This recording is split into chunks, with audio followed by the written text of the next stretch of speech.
the sea, but amazingly, I'm too scared of water. Too scared of water. And I hope that one day you'll find me again. We can run to the top of the mountains. So if I took you back to the place where we first met, would you fall in love all over? Would you fall in love once all over again? So if I took you back to the moment you met me, would you smile like our first kiss? Would you remember when you fell in love with me?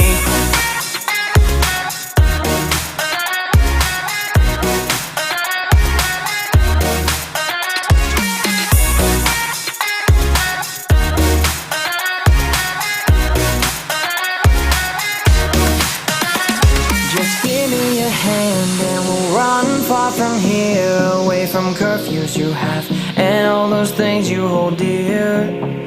It would be stupid to throw it away, so let's get out on this boat and stop your crying for days. I wanna see the sea, but amazingly, I'm too scared of water. Too scared of water. And I hope that one day you'll find me again. We can run to the top of the mountains. So if I took you back to the place where we first met, would you fall in love all over? Would you fall in love once all over again? So if I took you back to the moment you met me, would you smile like our first kiss? Would you remember when you fell in love with me?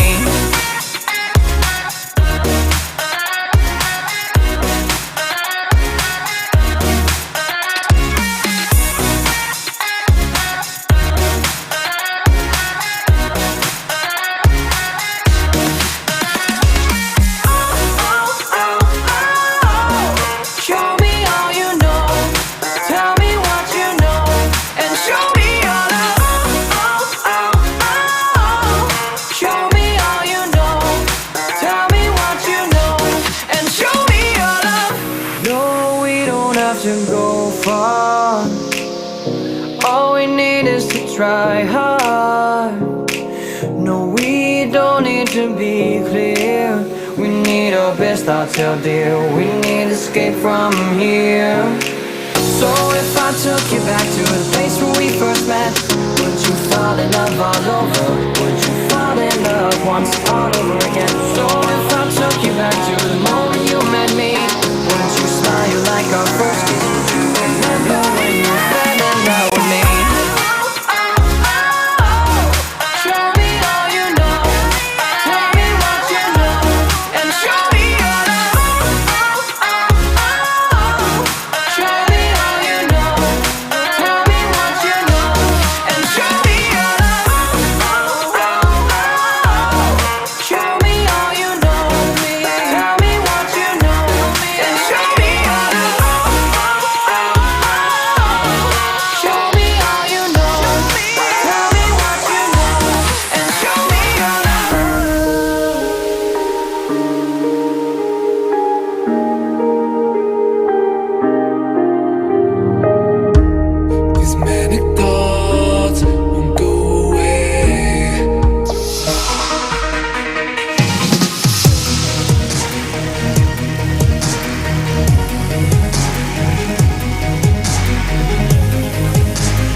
How are you doing, guys? Welcome to week 3 of Arena Clash FIFA 19. I am one of your casters, Matt Hayho.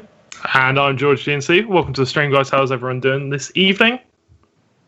Very well, very well. Thanks for that, George. No worries, mate. No worries. So, I'll straight back over to you. Thanks. Yeah, just straight away, rebound, ricochet, whatever. So today we've got 2 big games this evening. Actually, we've got the Lionhearts versus the Steelers first up, and then we've got the Brawlers versus the Vikings. So very exciting games coming up. Obviously, last week we only did get to bring one to you. There were some problems with people turning up, not turning up, whatever. So we have got plenty of action for you tonight. plenty of games. Indeed, It'll be a we long do. one. Are you ready for it? I'm ready for it, mate. I'm excited to see I think this is the first time we're seeing the Steelers this season, so I'm very excited for this one. It should be a very good game. We've got a good mixture of players involved in this one, so it should be a fairly closely contested series. Chester's been hyping himself up in the DMs as always. He has. You know how he is. But yeah, it'll be interesting to see how it is because I'm pretty sure the London players, they've got quite a few new players in their squad this season. Yeah, it's definitely going to be an interesting one. And like you say, we know a lot about the Steelers from last year. We know, obviously, Mr. Chester transferring over from PC to PS4 late during the spring season. So now for the summer season, his team is massively built up. And I'm pretty certain I saw on Twitter about 10 minutes ago, he's actually completed the Footies Lozano card. I saw so that. he can have a brand new card. So I saw that. Yeah, very, I did indeed see exciting that. Times. I'll be interested to see if he actually wants to start that card. Obviously, I'm a huge fan of Lozano on FIFA. I love his weak foot. I love his skill moves. He just feels so fluent on the ball. So it'll be interesting to see if we get to see him in action today. Yeah, I mean, he was always last year. He was one of those super sub kind of players, wasn't he? You bring him on late into a game. He's fast. He's got good dribbling, like you say, 4-star. So he's a very, very solid player. So we'll have a look at the tables in a second as well, just to see where everyone's at, because we had 2 weeks now where it's starting to take a little bit of shape now in the group tables. So we sort of start to see who is up. Who is not. So we might not have the group tables, actually. I've just been informed. So but that's fine. That's absolutely fine. But we'll have a look and see if we can get those to you in a short while. But no, the Lionhearts and the Steelers, as it's 2 groups of 5, we know that the top 4 go through. So it's basically teams that get a win early on are going to have a really good chance of making their way through. I mean, there's only one team that goes out, so most of the teams are going to have a fairly good chance of going through. But it'll be interesting to see which one does drop out and which ones do go through. I still think that the Steelers are going to get into the final of the tournament. I'm sticking to my guns here. They did actually beat the Claymores last week, I heard. Okay. So your favourites to win the tournament. So yeah, I still have got my my money on them. I know they've played quite a lot of friendlies, haven't they, between each other off stream and stuff. So because the last week was the Claymores against the Spartans. So maybe it was a week. That may have been week 1 actually. So that was week 1. That was week 1 as well. Just going back over some of the notes here. So, but no, last week we obviously saw the Pirates and the Spartans play. This week we're going to get to see Lionhearts and Steelers first up, both making their debuts on screen. I don't think we've seen either of them so far playing any matches. Same with the game later on, the Brawlers and the Vikings as well. We haven't actually seen any of those guys in action. We know a few of the Vikings players, especially from last season. We know, we did see the Vikings first week, did we, against the Guardians, didn't we, actually? Yeah, we did. As far as I remember, that was a bit of a one-sided affair. I'm pretty sure they did have 1 or 2 decent players, but we'll see how that one goes. The Guardians, I'm pretty sure they... I can't remember. I think they picked up a loss last week. I don't know. I saw something about it. It was either the Steelers beat the... I think it was the Steelers that beat the Guardians, actually, last week. I'm just going to get the tables up now. We'll get the tables up here. I'll have a look at them. On our own screens, it'll be instead of just guessing everything. But the Steelers. So the Steelers have only actually played 1 game so far, and they have had 1 win. And we've had the Lionhearts, who are 1 win and 1 loss so far. So they've had an extra game, but 1 defeat. Yeah, exactly. But like we was talking about, the Steelers done a great job. I'm pretty sure that was the Guardians that they beat. By the way, not the Claymores, because they're not even in the same group. So that would be a bit of a difficult one for that to happen. But I am really looking forward to the games today. I feel like it definitely will be a close affair. Both teams really want to get that point for their team, as you said. I mean, we've got the Brawlers coming up later. The Brawlers are 0 for 1 so far, so they're going to be looking like they have to come through and get a win here against the Vikings, who again are the same as the Lionhearts, 1 win, 1 defeat. So it's all to play for in this group at the moment. Definitely. I mean, if you go 0-2 in these groups, it's only a one-way round robin, but still, it would then look very difficult for the team to get through. 0-2. If the Lionhearts don't pick up a win today, 3 games played, 1 and 2, they need to be looking to win at least 2 more of their games. So and they'll only have 2 games left after that, or 1 game left after that, I think. Yeah, I think they're all looking for. I suppose two wins is almost a magic number, isn't it? To secure when 4 teams out of 5 go through, 2 wins should be pretty good for most teams to go through. Obviously, any more than that, and you're pretty much guaranteed. And it depends on what we want to do with like the seedings and all the placements, things like that as well.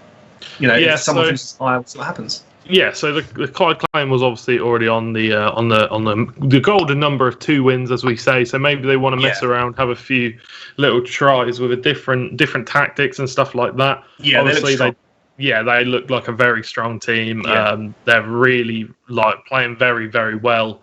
They've definitely got some top talent to look for on the pro scene, as well as the grassroots scene. Can't get my words out. Yeah. But we are now hopping into the game. The first game between Chester and 9 is going to be an interesting game. Definitely, I have got my money on my boy Chester. But obviously 9 has got a very nice team. Look at that team. Yeah, I'm guessing that's his team. We'll have to wait just to confirm the gamer tags when we can see them on screen. But it looks like it's going to be a solid team for him. Yeah, so he's against Chester FC. So that was his team. I think that's Chester there with the pause. That is Chester's team there. Bamiyang, so he's got Eusebio,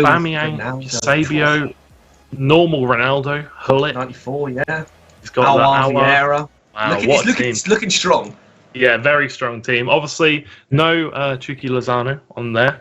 Maybe he's got him on the bench. Maybe he's got him on the bench. Super sub, I think, is probably the best shout for Lozano, to be honest. Well, that's the thing. He's a very good impact player, very fast. Got the agility, especially coming off the bench when the other defenders are tired. So they have got the actual player in-game player names above their above the icons instead of the actual gamer tags. So I can confirm Chester that it is in the black kit. There you go, black kit and white. Just because he paused it at the start. So showing his kit is the black kit. The white kit is going to be 9. So. Ronaldo so strong on the ball, just gets shoved off there by Vieira, I think that was. But we've got a chance now out wide with Salah. I feel like 9's definitely going to hang on to the ball a bit more, play the possession. I'm pretty sure 9 is a fairly decent player. Pretty sure he's either high gold or definitely around the elite margin. Yeah, and you say he's going to want to keep the ball because he's playing against a player like Chester, who we know is a top 100 sort of player, elite 1 kind of player, isn't he? So especially on PC, he was top 100, and he was getting close to that now with the PlayStation.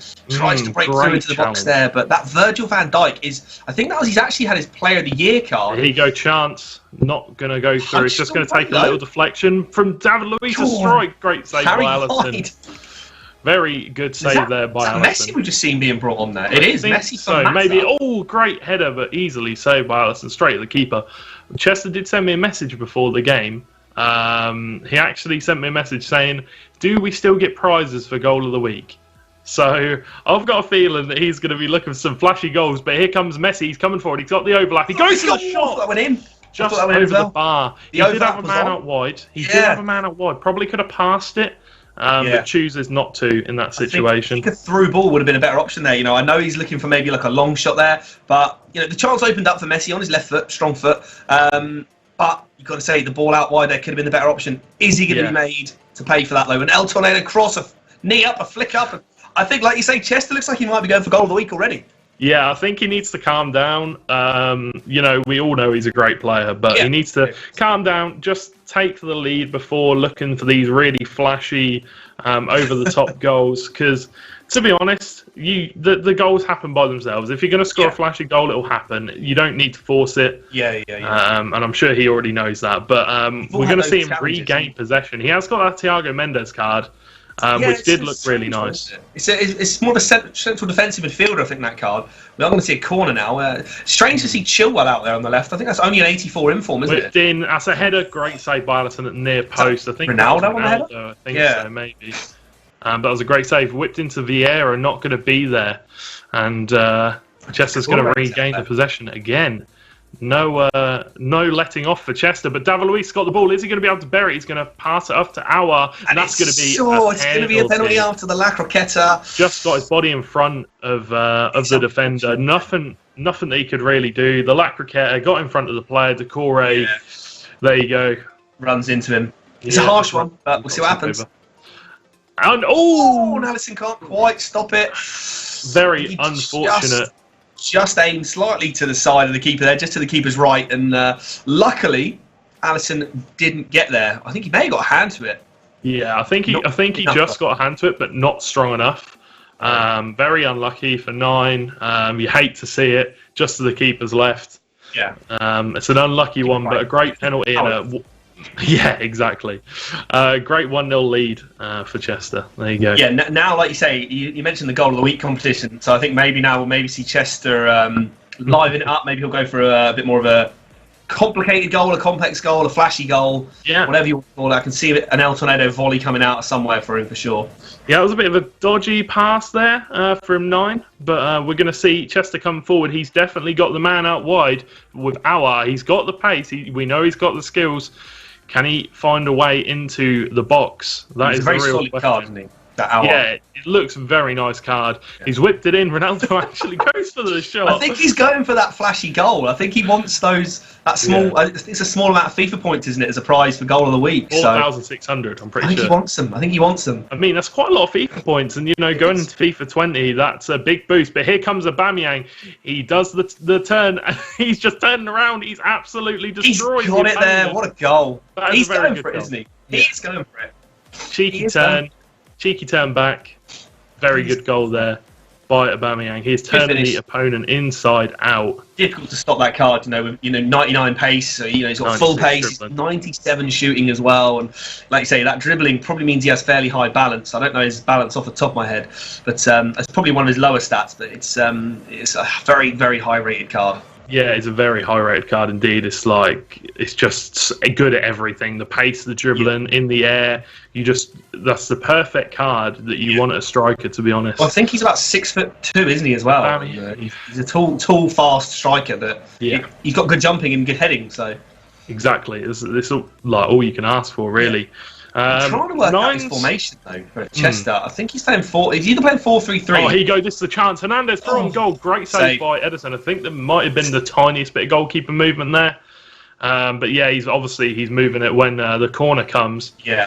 But nothing's going to come from that corner, and Chester can push on the attack again. Absolutely relentless. He's got the man outside running. Eusebio got the ball. Got Eusebio on the ball there. Hullet inside as well. Nothing's going to come through on that one.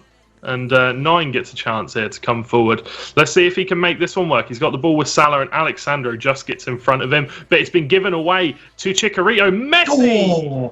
I think he's got that flashback Hernandez as well, Chicharito, which is an odd card to have at this stage of the game. He was released so early. I don't know if he's been re-released, because I know obviously we're in that stage at the moment where everything's being re-released, the most popular SBCs. You see Ronaldo down the wing. He's somehow kept that on.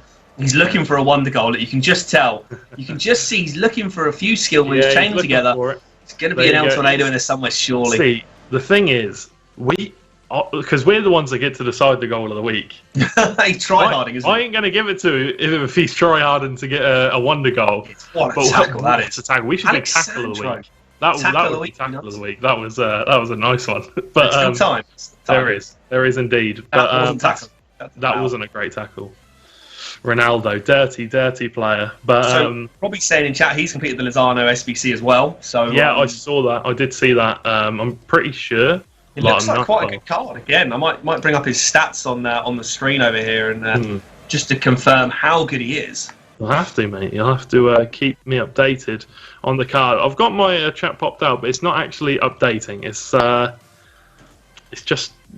updating. It's a 92 rated footies SBC, 99 pace, 94 dribbling, 92 shooting, 90 pass, 83 physical. So he's got 97 jumping, 4-star, 4-star. Chester's coming forward. That's going to be a foul there from David Luiz onto Aouar, and that's going to be a free kick. Definitely good territory. Is he going to go for a wonder goal, maybe chip it up? Or is he just going to go for over the wall with Ronaldo? I would say blast over the wall, top corner, in off the bar. That's what we want.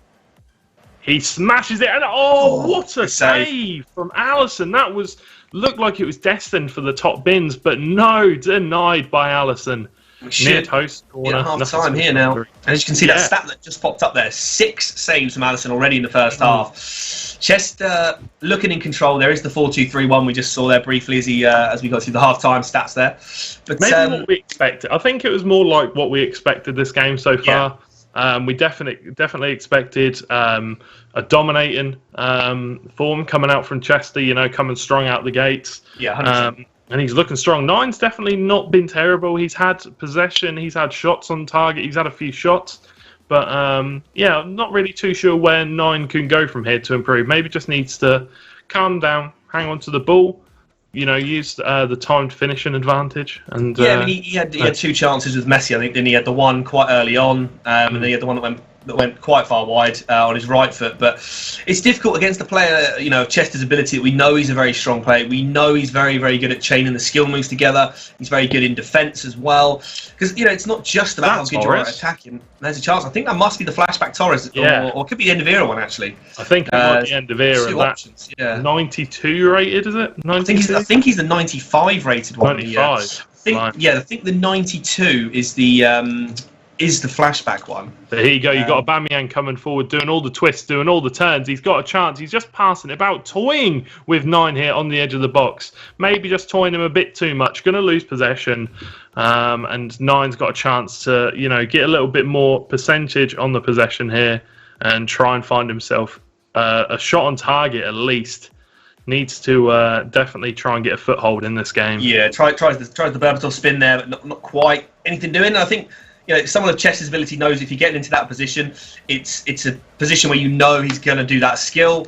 Almost showing him down the line to force him into that skill move, really. So yeah, definitely. He's I mean, dictating the play in attack and defence right now. You just watch Chester play, and he knows all the turns, when to do the turns, and Nine doesn't look like he knows really how to react to the turns, and he's just playing it around on the edge of the box, going for all the turns, gets a chance, and it's going to be blocked, but it's whipped back in. Ronaldo! Another save. I'm not sure if that was Ronaldo. No, it was Aubameyang. Apologies. It's just, you know, it was a nicer goal there, though. Instead of trying to do all the skill moves, chaining together, having a really good passing play there, good pass build-up. You know, when you've got players like Hullet and Vieira who are playing in the central defensive midfield positions, and they've both got insane passing, you can ping those balls around, you can create chances from the deeper positions. You don't have to get it forward to your Lamb, your Ram, you can just play it around in the CDM on the edge of the box. He looks for that little pass into the box and then flicks it through to the striker straight away. Exactly. He got a chance for Nine volley. Goalkeeper movement there. Yes. So on point from Chester. He really is doing well. Sorry to interrupt you there, but he really is doing well with the goalkeeper movement. It's something that's talking blatant and punished for the goalkeeper movement. That is what you like to see. Yikes. Punished for the goalkeeper movement. Edison kind of losing all his bearings there, and I think someone on the line there, might be Alexandro, couldn't turn it away. I think it deflected off Vieira's head as well. Just then. Came down. As it came down, it looked like it deflected off it did, you're right. I've just seen it back on the stream replay, and it did. Yeah, it did. But here comes Ronaldo on the volley, hits the post. Very, very close there, but Aubameyang's got the ball. Aouar, he whips it in way too far. Was that a shot? A shot, and that has gone for a throw-in. Come on, Chester. We're going to see a change from Chester. Let's see what he's got on the bench. He's got Quagliarella. There's the Lozano. I reckon he's got us in his ear. And, you know, because he tried those skills in the first half for a goal of the week. Didn't get them. Now he's going to start passing it around, trying to create chances. So, you know, we wanted to see Lozano as well. Oh, I wanted to see that Quagliarella. I wanted to see him being played at camp instead of. Yeah, it looks like a fantastic card. Never got the chance to use it. Don't know how expensive it is, but it looks definitely like a decent card. So I would have been interested to see it. Maybe we'll see it at some point during the evening. Who knows? Maybe he can hear us. Yeah, I mean, well, there's still the second leg obviously to go. So those of you that join us that are new to Arena Clash, it's a two-legged game. If you win the 2 legs on aggregate against your opponent, you score a point for your team. First team to 5 points wins the series for the evening and takes a point into the league tables. Exactly. There you go, Matt. Still on, just about. Still on. And is there going to be a free kick there? There is. Pull it. Doing what you could to try and slow him down, but not fairly. Yeah, it's a bit unlucky. But Nine's got a chance here. Is he going to move the keeper? That is the question. Is he going to move the keeper? We know that he likes a little bit of keeper movement, but Messi here, he's actually going for the shot. First time, very close, outside of the foot power shot. Very close. But no cigar. Well, the outside of the boot free kicks, you know, are very, very hard to judge because you can't really. You almost can't predict just how much curve they're going to put on the ball with the outside left foot. Yeah, Goes to exactly. Vieira, blocked. I mean, you can score a ridiculous goal if you do manage to hit that outside the boot shot, but sometimes I feel like the curve is just crazy. And it's a first time volley. Oh, there you go. And there it is into Ronaldo.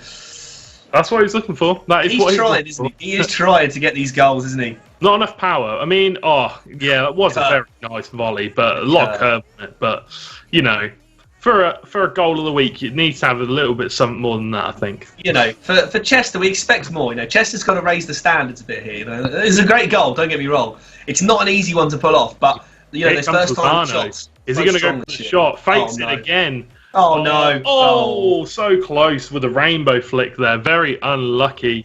With the delayed rainbow flick, he actually flicked it and then flicked it later. Crunching. Second time, Sandro has absolutely crunched his opponent. Torres fully gives it to Ronaldo. That is what he was looking for. That is a fantastic goal. Ronaldo, shake of the wrist and fantastic volley. Wow. Look at the power on that. Oh! Here's the volley around about stomach height.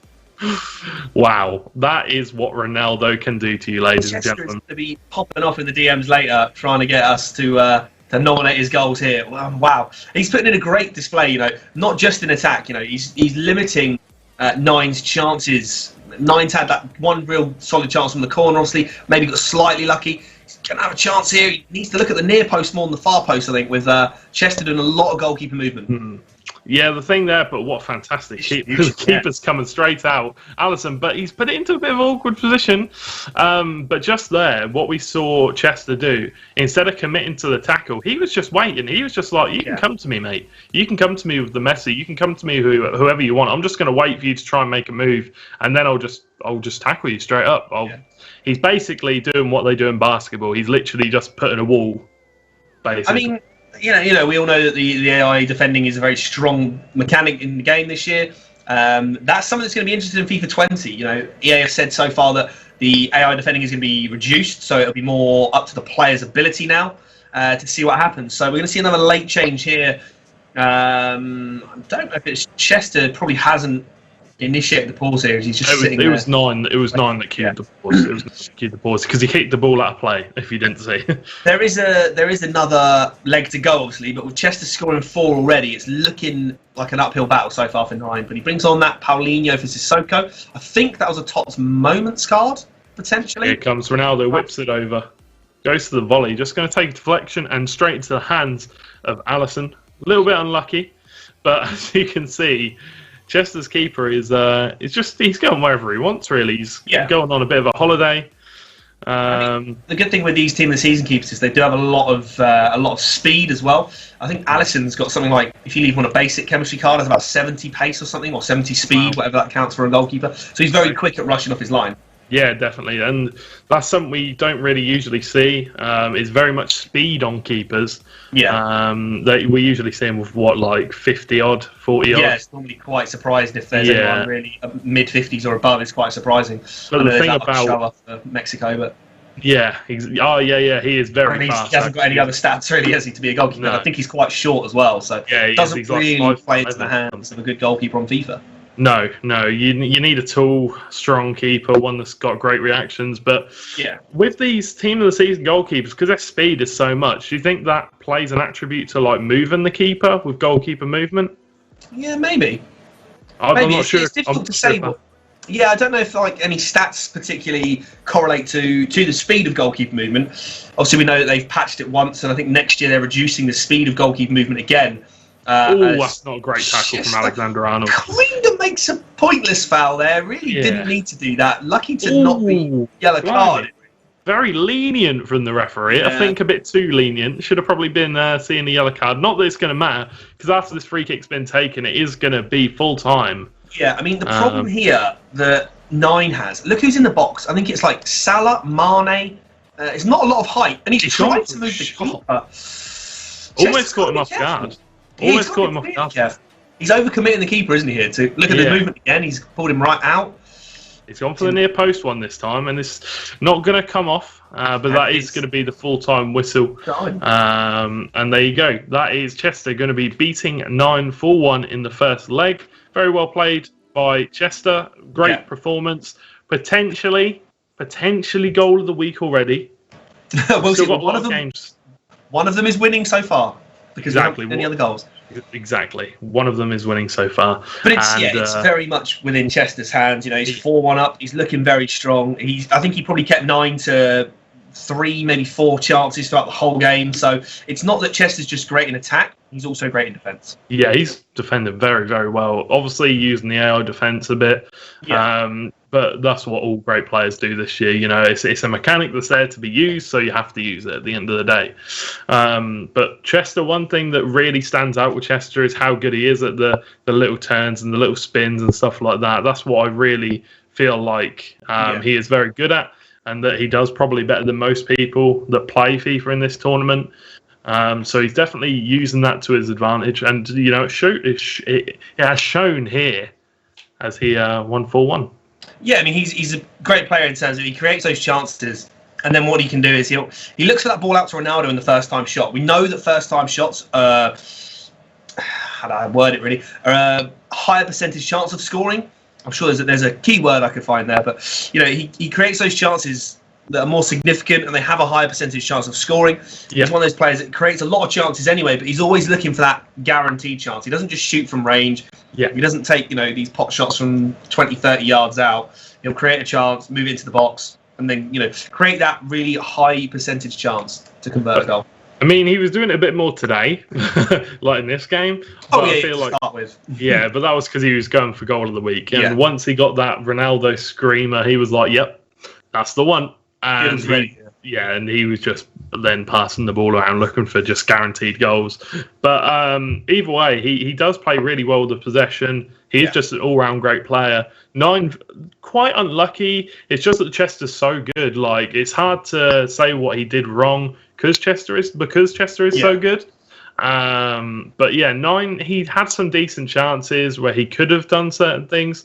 Maybe just needs to like kind of learn how to do those little tricky turns and learn how to like do the lat croquettes and chain the skill moves together just so he can get 1 or 2 extra yards so he can get the shot off. But yeah, I wouldn't really know what much else to say to 9 about how to improve in that one, but he has done he did a good job in that game.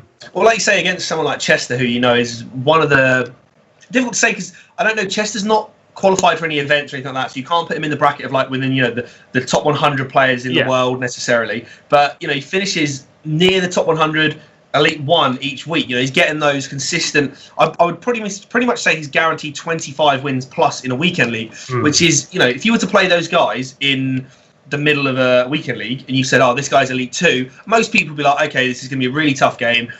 I just want to make sure I'm like in with a chance. And although it's 4-1.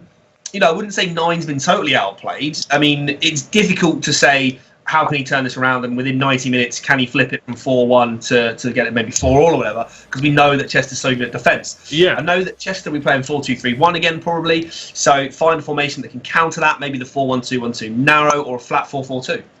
Yeah, but here we go. We are jumping into the game, and like Matt said, maybe looking for a different formation, stuff like that. But most of all, I think from 9. He just needs to get the confidence. He just needs to get the confidence because some of the shots that he had, he kind of looked like he delayed a bit. He maybe was thinking, oh, but I've got other options on. Certain shots he did have other options on. But here you go, Chester coming forward. He's got the ball with Hullet already. David Luiz just trying to see him off, doing a few cheeky turns, skill moves, great time finish for their shot. Hullet bangs it in. 1-0 Chester already, just 2 minutes in. It's just so difficult to mark and stop a player like Chester from scoring. You know, he's got all those ridiculously high-rated players in all those key positions. I think there's a slight imbalance in teams. Like, you know, 9 squad has got players like Chicharito up front. Yeah, definitely. Whereas Mr. Chester has got, you know, he's got Ronaldo, Hullet. Flashback Aouar, sorry, not flashback, the moments Aouar. You know, the team is slightly imbalanced. So he's just got to make sure his head doesn't drop. He's still got 4 matches of FIFA to play today. You know, two-legged fixtures. So he's still got plenty of FIFA to be played. Yeah, exactly. I mean, Chester is one of the best. I'm pretty sure he's the best player on the team. So it's going to get easier from here. Just needs to keep his confidence. Nice clearance there. Yeah, definitely, exactly. Even in the defence, it's like flashback Sandro at left back for Chester, 92 rated, Crazy. 84 rated Ben Chilwell at left back for 9. So it's even in the less key positions like your left and right back. You necessarily you don't have to have your best players there, but even in those sort of secondary roles, you've got players that are so mismatched already. Yeah, I mean when you've got Hullet coming up against the likes, Ronaldo coming up against like Salah. Don't get me wrong, Salah is a great player, but on FIFA, he's gone for it, and that would have been a fantastic goal. A little bit audacious maybe, but not going to get that one in. Fantastic punch away though by Alisson to get it clear. But here comes Aouar. Maybe didn't need to chip it up there. Maybe could have just looked for the possession, but obviously he is looking for those fancy, funky goals. It's a tough one, isn't it? Because, like I say, Chester moves the ball so quickly that you've almost got to play one pass ahead when you're defending. So you've got to, instead of realising where he's got the ball, is you need to move your defender to where the ball is going to go. You've almost got to just predict, and you've got to try and dictate the play more. As you see Chester here, Chester doesn't rush to the ball very often with his defence. He'll look to cut the passing lane off, which quite often is where 9 goes to play the ball. So you'll see here, he's moving his player there, already in the passing lane, like almost 2 passes beforehand, which is crazy, really. Yeah, exactly. He's very good at reading the play, but that's why we say Chester is one of the better players in the tournament. Personally, one of my favourite players in the tournament. I personally think he is one day going to be one of the top players in FIFA. I just think, what a strike from Ronaldo on the volley, first time, and he just buried it into the bottom right-hand corner. He's just carbon copying these goals, isn't it? It's just like copy paste. Get it to Ronaldo on the volley, or just for that first-time shot. And a player, it's not even like a special card Ronaldo. I know Ronaldo's a crazy what a fantastic goal. What a fantastic goal, though. There's nothing you can do about that at all. No. Nothing you can do about that goal at all. You can't stop it at all, can you, really? No, you cannot. You are correct. You cannot stop that goal at all. Don't know what happened there. But yeah, that was an absolutely amazing goal from Chester, showing why he is such a good player. It's difficult, again, like you say, you almost need to control the right back, maybe take control of Valencia and just try and cut the pass off to Ronaldo every time. Yeah, I mean, that's the only thing you can do, to be honest. But, every so often you're going to let one pass go through and then, it's going to be doomsday. It's going to be over. But here you go, Ronaldo's got the ball again, chips it up, and he goes for the volley. But it's not going to come off this time. But just Chester's going back, really going for it, isn't he? Yeah. Just going back to Chester's weekend league rankings. I was trying to think what I was going to say. So obviously he does get quite often. He gets very close to top 100, as we know. Just next season, when he gets the full start and he's already ahead. Yeah, it'd be interesting to see, actually. You got to fancy it. You got to fancy it, to be honest. But here you go, Ronaldo through again. He's going to go for it and just rushed it a little bit. He could have knocked it back over, but Chester doesn't care. He's having a field day. He's fully in showboat mode right here.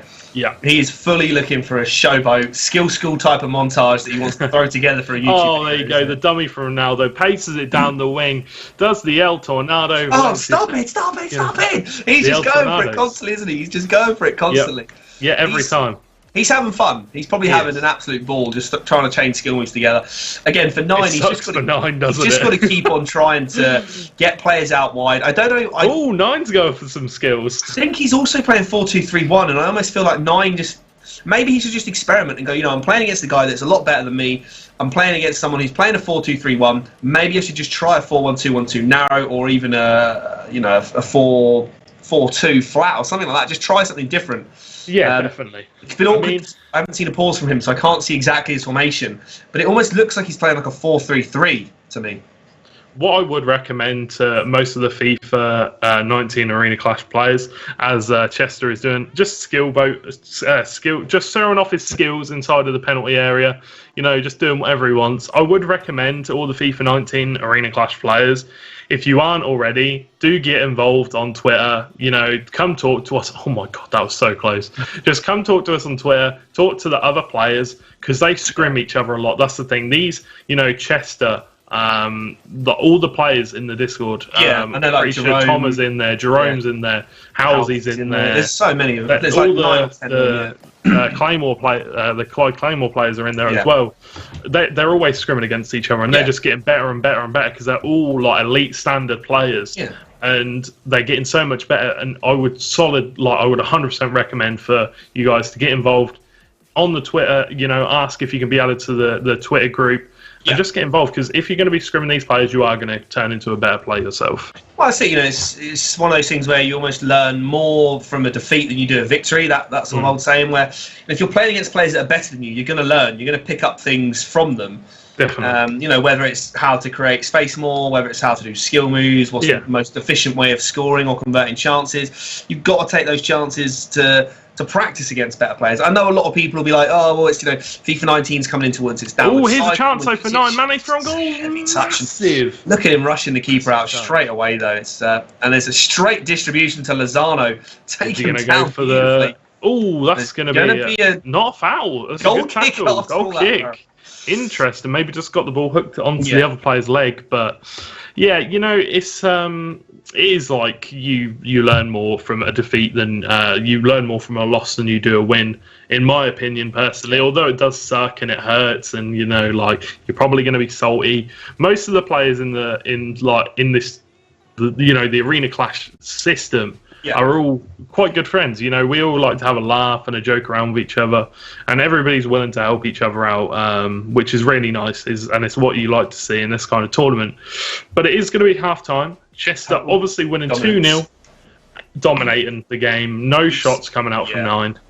It's quite crazy really that he's limited 9 to no attempts on goal in this half, and possession as well, 57-43. You can see it's kind of one way. I know that 9's head probably has dropped, but he's just got to keep soldiering on and hoping that he can do something.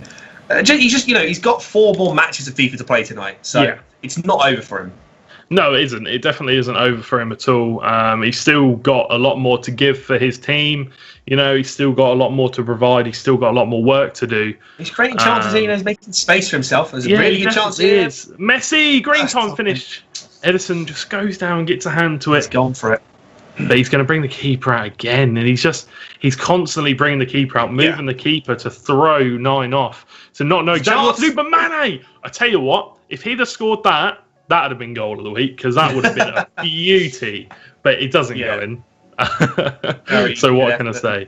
But booted down to Ronaldo, so much room. Goes for the triple X, or is that double X, or double square? Sorry, it's difficult. It's difficult to pick out some of the crosses this year, because I found that personally, I've done a lot of wing play myself, and you find that crossing does chop and change quite a bit. Yeah, it's a little bit random, isn't it? Like, I do a double tap and it'll go across the floor, even though I thought that was ping it to the front post. Yeah, it depends also on the user's settings as well. Have they got manual crossing, semi-assisted crossing, assisted crossing? Yeah. Because there's 3 different types of assist for it, or 2 types of assist and a non-assist, and there's a lot of settings you can chop and change as well. So. Yeah, but Alexander-Arnold absolutely rapid down the wing, pacing it forward. Vieira going to whip it into the back post, going for Aubameyang, not going to find his target. Going for Ronaldo. Keep movement there, looking to cut the cross off. But that's the thing that 9 needs to look at, though, because he's obviously picking up that his opponent's doing a lot of goalkeeper movement. He's thinking, I can read that he's probably going to cross it in, which actually Chester doesn't do a lot of crossing, so he's got to be careful that it doesn't leave the goal wide open. Yeah, exactly. Chester's just going to go for the shot if that situation does, and you hate to see it. Torres getting hit in the crown jewels. Not what you like to see at all. Yeah. But it's rough for 9. It is so rough because Chester's defending so well. He's cutting his passes off. He's not letting him get any runners through. And whenever he gets the ball back, he's losing possession almost straight away. Aubameyang giving out wide to Lozano. Can Lozano see? He's going for the cheeky chip. Not going to come off this time. He's got to be careful moving the keeper. He's looking to cut off the crosses, and I don't think that Chester really plays crosses at all. Yeah, I don't think Chester really has. He doesn't have anything to play for anymore. He's just like, this fixture is over. He calls his keeper whenever he wants. He calls his keeper out like to the halfway line, pretty much almost. I think he knows that the ball's coming over the top, and especially with fantastic roulette from Messi. Edison's got a lot of speed as well. He's a very quick keeper off his line, so it's one of those that's very comfortable if he does call the keeper out because he knows he's probably going to get there. Hasn't got too much to worry about. No, not quite going to full nine's way. It just hasn't really been his match here, is it? Over the first leg wasn't as bad. I know it was 4-1 in the first leg, but I felt more like 9 was in the game in that one. Yeah, definitely. It's a bit unlucky for him. But Ronaldo's coming forward. He does hit the El Tornado overhead kick. Oh my God. I thought that Van Dijk had that. I just assumed Van Dijk was going to chest that away and get it. And Ronaldo somehow, Van Dijk's going to get there. And Ronaldo somehow pulls off an overhead kick there. I don't know how he even got to that. Forces a save from Alisson. Alisson gets a palm to it, puts it over the bar. And, a corner comes in for Chester. Not going to come to anything, but it's going to be a foul on the keeper. The referees, should I say, are a bit soft with the fouls on keepers. You can't even touch them without giving a foul. This is one thing I think you should almost make it so that the players can't collide in the box. I know you do see it sometimes in real life, but you do get it quite a lot in FIFA where the player might bump into the keeper and a free kick's given. It's another good save there from Alisson. Yeah, he's just busting out every skill move in the book he knows, and he's doing the Ronaldo chops, he's doing the twists, doing the turns, doing the El Tornados, doing the Elasticos. He does whatever he wants, and that's going to be another foul. Another penalty. No, it's just going to be a free kick, I think. I think that's going to be a free kick, just on the edge. Just on the edge, was it? Yeah. Maybe just power it. Power it just round the wall. That's it. Can you? You just get a little bit of curl on it to the left post. What's he going for? Oh, it's hit the bar. It's hit the bar. Very close. Very close. Good effort indeed. For I think Ruud Gullit there. Yeah. Quite unlucky, but Ronaldo's got the ball again. Going to be cleaned out. Another foul by Valencia. That's going to be another foul, another yellow card. And another free kick. Let's see if he can get it. Let's see if he can get it onto target this time, because last time he hit the bar, not what you want to see. Let's see if Chester can bury this one. He's had three. This is his third free kick. Yeah, a little bit further out, but still a decent chance. Any goalkeeper movement going to come out? We're not going to see any. Ruud Gullit whips it in. Well, it looked like more of a cross than it did a shot, let's be honest. Yeah, not quite enough power on it. I think he did move his keeper late on there as well. Yeah, he did. That was, he kind of knew where Chester was probably going to look for. Not going to try and swing it across. Well, 14 minutes to go. Nine's done quite a good job of keeping them quiet for quite a long time in this game. There's been a long period where Chester hasn't actually scored. He's look at the distribution though, straight away. Obviously, Lozano versus Chilwell. So Lozano, he whips it in back post to Ronaldo. Puts it in. Oh my word! Just missed. See, the thing is that right wing has been absolutely fantastic for Chester. Yeah. Every time his keeper gets the ball, he whacks out to the right wing. I don't know whether that's because maybe Nine's got a very aggressive left back. I'm not sure he's got. Did you say Chilwell? Yeah, I think it's 84 Chilwell. So it's not really a card that's going to doesn't he? High medium, isn't it? He may be high medium, yeah. I'm not 100% sure. Because again, it's not a card that I've really looked at this year because it was never really an appealing card. I don't think he's that fast. He's not very tall. He's got the ball. Here you go. And he's just gone for the finesse. Fantastic save from Alisson. This is more of a formality now than anything. He's just taking digs wherever he wants to go, and that's going to be another goal. Near post for Aubameyang. I think it's Aubameyang, isn't it? It is Aubameyang. There you go. Near post, and he's tall, going for the header. It's Ronaldo or Aubameyang. There you go. It's someone that's going to be there at the near post. It's one of the tall players. It's one of the tall players that is good at heading. Alisson didn't even react to it. Well, he couldn't. No, too quick. Passed him in a flash, wasn't it? Too quick for Alisson, obviously. But here you go. Ronaldo's coming forward. Is he going to do the El Tornado? I'm expecting it. He's not going to do it. Shut down quite early this time, yeah. I was waiting for it to happen. I was waiting for him to just literally sprint down the wing, El Tornado. Oh, lovely little roulette twice over there. I thought he was going to pass that then and make him offside. He's going to go for the cheeky turn into the middle. A little spin. Ooh. Torres. I think that was a save or maybe off the bar. Offside. Offside. Offside, there you go. Anyway. There you go. Doesn't matter. But there you go again, that right wing. Lozano pacing down the wing. Chilwell looks absolutely knackered. Chilwell's been exposed. No stamina left. Lozano just fake shot. Green time finish for Ness. Bottom left-hand corner from Chucky Lozano. Look at that card. Wow. It's insane. It's a very good-looking card as well, the pink and the gold. And it was a weak foot finish. It was. But he does have 4-star, so... Yeah. I mean, it's not much of a weak foot, is it, when it's a 4-star weak foot out of 5, so... exactly. Can't have any complaints, and we're going to see out the last minute here. There's a chance we might see a late red card here. Straight through. That was a scissor straight through. Chester has got away with a few dirty challenges in this game. He's got away with a couple. Paying the ref in FIFA points, something like that has got to be going on. But it's a green time finish! I thought that was in. Genuinely. Oh, very unlucky from 9. What happened there? I thought that went in the goal. Yeah, so did I, to be honest. I tell you what, I think it hit the stanchion at the back of the goal and then rolled into the back of the net. There you go. Here comes Ronaldo. Tornado gets a deflection off Virgil van Dijk. And Nine's going to try and clear it, but here it comes. Ronaldo again. Oh my goodness. Cleared out. He's given an absolute body check there. I mean, that's like an NFL or a rugby tackle there. That is a big rugby tackle. I'd love to have a look at that again, because he cleared him out proper. We're going to see another penalty just to the right of the goal. And that is going to seal it at 9-1 on aggregate. I mean, I think it was only 2-0 up until late on in the game. I think Nine's head's gone a bit there. Maybe we're almost done there, and the full-time whistle comes through. There you go. So it is going to be full-time. Chester is going to be taking the point for the Steelers at 9-1 against 9. Very unlucky. Definitely going to be a bit disappointed for 9. But Chester obviously going to be very happy with his performance. We will hopefully be getting the scores from around the grounds very shortly. Also, for 9, like you were saying, it's a tough start, but it's probably the hardest game he's going to have when he plays the Steelers. Probably, there's no disrespect to any of the Steelers players. It's almost that Chester is just on another level, isn't he? Yeah, I think one of the other Steelers players though is a very decent player. You've got Thomas, who is, I think he's a Gold 1 player.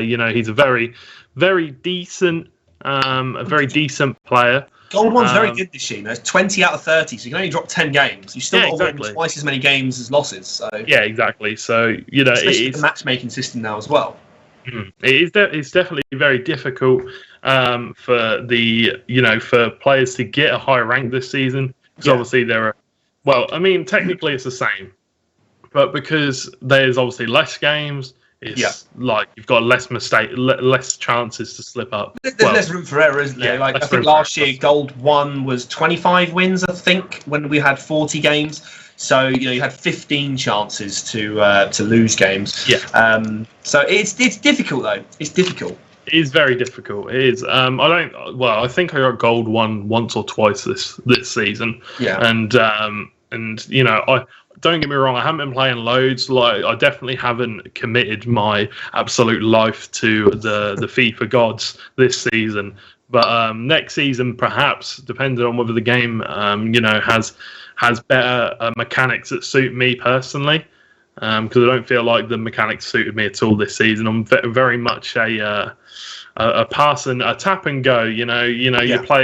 You play a one-touch pass and then you dink over the top of the defence, and El Rapido goes through on goal. Tiki-taka, exactly. That's what we like to see. But yeah, we'll see if it's like a bit more like that next FIFA. But as for today, we will have the next game coming up shortly. Yeah. Who's that one going to be between, Matt?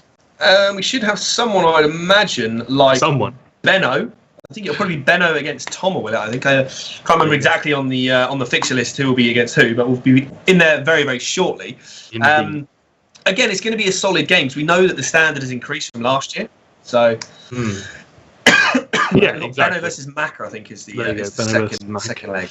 There you go. I'm pretty sure Maka is quite a decent player. I remember talking to Chester, and he said he was the new player in. He said that he was a very decent player. So we'll see how he plays in his debut match on stream against. It will be a very good game. I feel like both players coming into I presume their first game of Arena Clash for both of them. Yeah, it'll probably be their first one featured on stream, won't it? I know obviously the guys have played other fixtures in Arena Clash. They have both obviously played a match tonight as well. But yeah, difficult to pick any winners when we don't know too much on the backgrounds of them. We don't know what their teams are like now either, because we've had a long period, especially since the spring season. Yeah. We've had all like team of the seasons come out. We've had the footies has just started. There was icons available all over the shop. So and what did they do with footies? Because they've put so many cards, so many special cards back into the game, haven't they? Yeah, they pretty much released all the best of SBCs, or like the favourite SBCs. So there's players like David Luiz has become available. I think he's through foot swaps. There's a lot of stuff. I'll see if I can bring them all up on my other screen up here. I meant into packs, because I packed like 4 players the other day that haven't been in packs in months. Yeah, I think there's all sorts of players that are in there. I think it's pretty much anyone that was a special card seems to be in packs. There's man of the matches, European team of the group stages, team of the tournaments. There's so many players available again back in packs. But we are going to have the scores coming up just now for you guys. They will be popping up on screen here. So straight away we are seeing the T-side Steelers taking a 3-0 point advantage against the Lionhearts. We saw the Chester game. Toma taking a 5-2 scoreline against Benno, and Skadooly, unfortunately, very, very close game.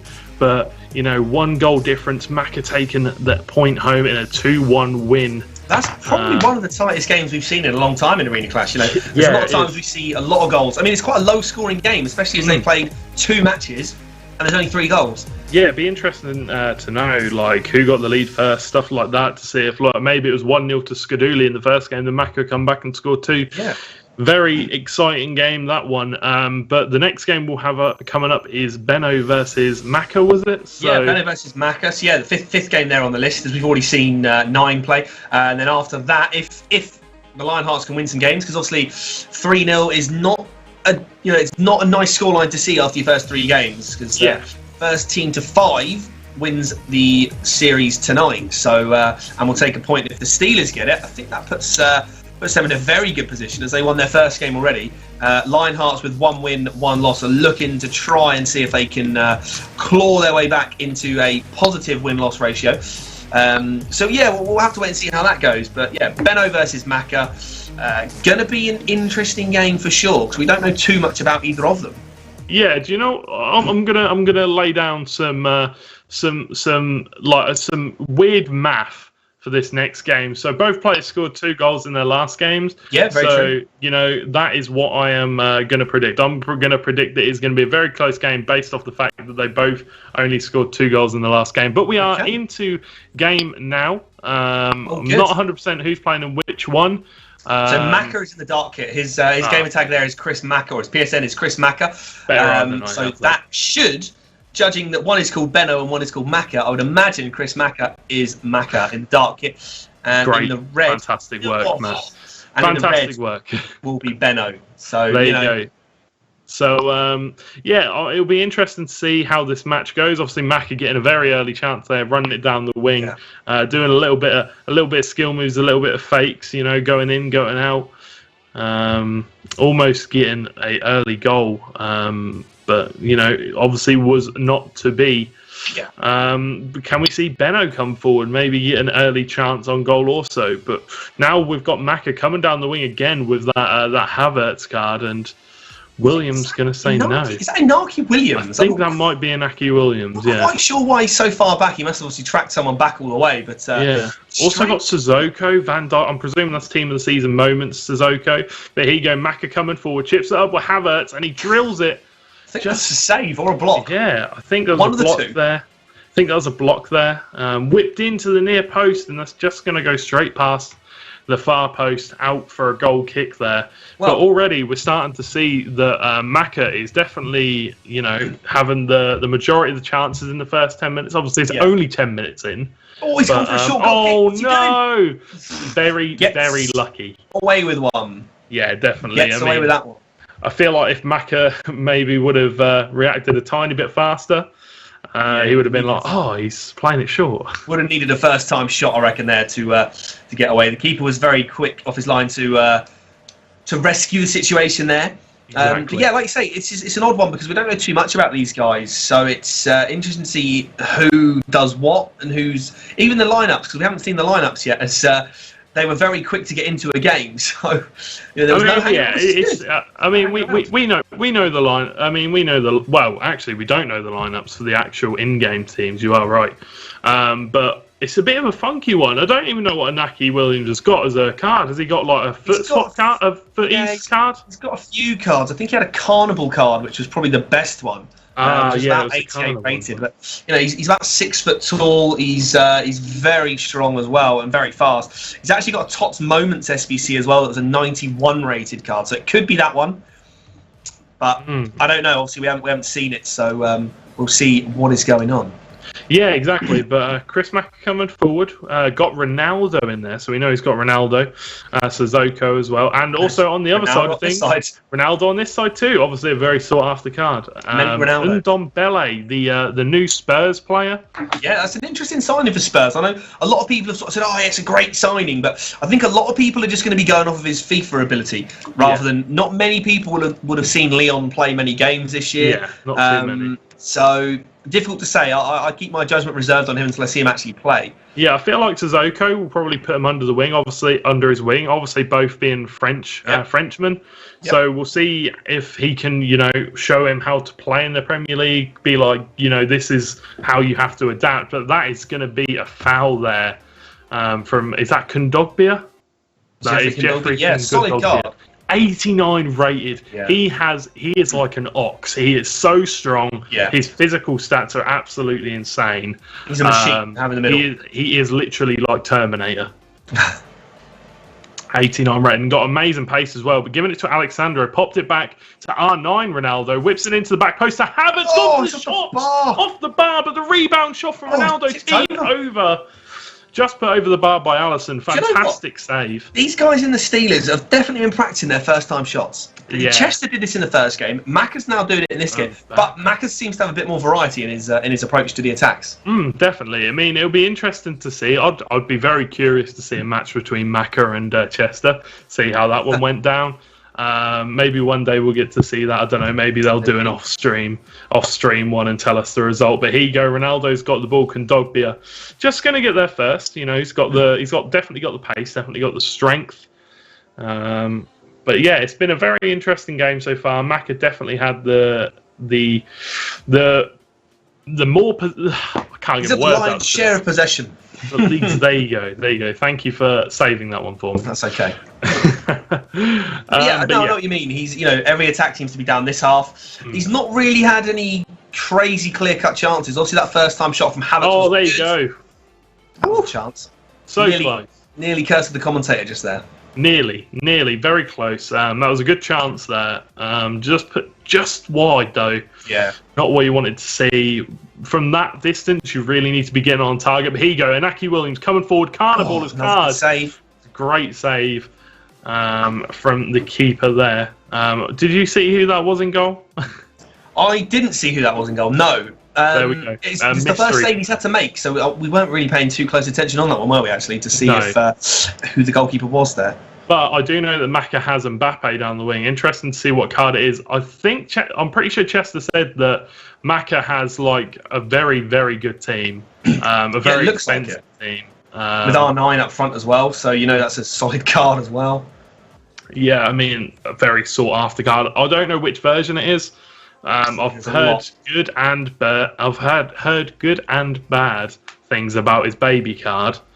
Yeah, he's one of those that last year he was absolutely incredible. I think because obviously the meta was the low-driven shots, getting those through balls and running through to creating those one-on-ones, which is how I feel the game should have been. Whips it in, head from, I think that was, I'm not too sure who that was, but that was a head, and just not got enough power on it. Keeper makes an easy save. Yeah, a little bit too far out. Up the other wing. And we're going to see if Benno can get maybe a better chance than last time. Ben Yedder, fantastic shot. I'm assuming it's Flashback Louise there with the block. Very solid card. I think he's just come out. I think he's been released into foot swaps again now, so I think he is available. I think it's Edison in goal. It could be. He's got Maldini at centre back with David Luiz, so probably is going to be a Premier League goalkeeper, Alisson or Edison, I would imagine. Yeah, definitely gets a strong link to David Luiz, obviously Brazilian keeper from the Premier League. We're coming up to half time already. No goals. Gone quick, yeah. I mean, I said it was going to be a close game. I mean, it hasn't really been that close, but you know, in terms of the scoreline, it has. Yeah. Benno holding on definitely to the clutches of his controller, trying to get it. And the curse of the commentator, Mbappe gets a fantastic chance, and you know, you need to be burying that. You need to be putting that into the top right-hand corner, just smashing it, getting it past the keeper. I mean, you can go for the placement. We saw him try and do that there, and it just didn't come off for him. But 0-0 at half-time, either way. Mac having the majority of the chances and possession, and Benno had one or two chances, just not managed to put them away so far. Maybe we'll see something different in the second half. What do you think? It's been an interesting start. You know, like we said, everything seems to be Maka on the attack, but actually, you know, we've had 3 shots, 3 on target. So if Benno gets a chance, it's looking like, you know, he's hitting the target every time. He hasn't had much possession, but he's been defending fairly well. There's not been any clear cut, you know, you wouldn't have anything going through saying that has to be a goal. Yeah. He's had the odd chance. It's a very interesting team name now. Just picked up on. I was about to say the same. Yeah, maybe we'll have to have a word with Maka to get that one changed. A little bit on the edgy side, but still.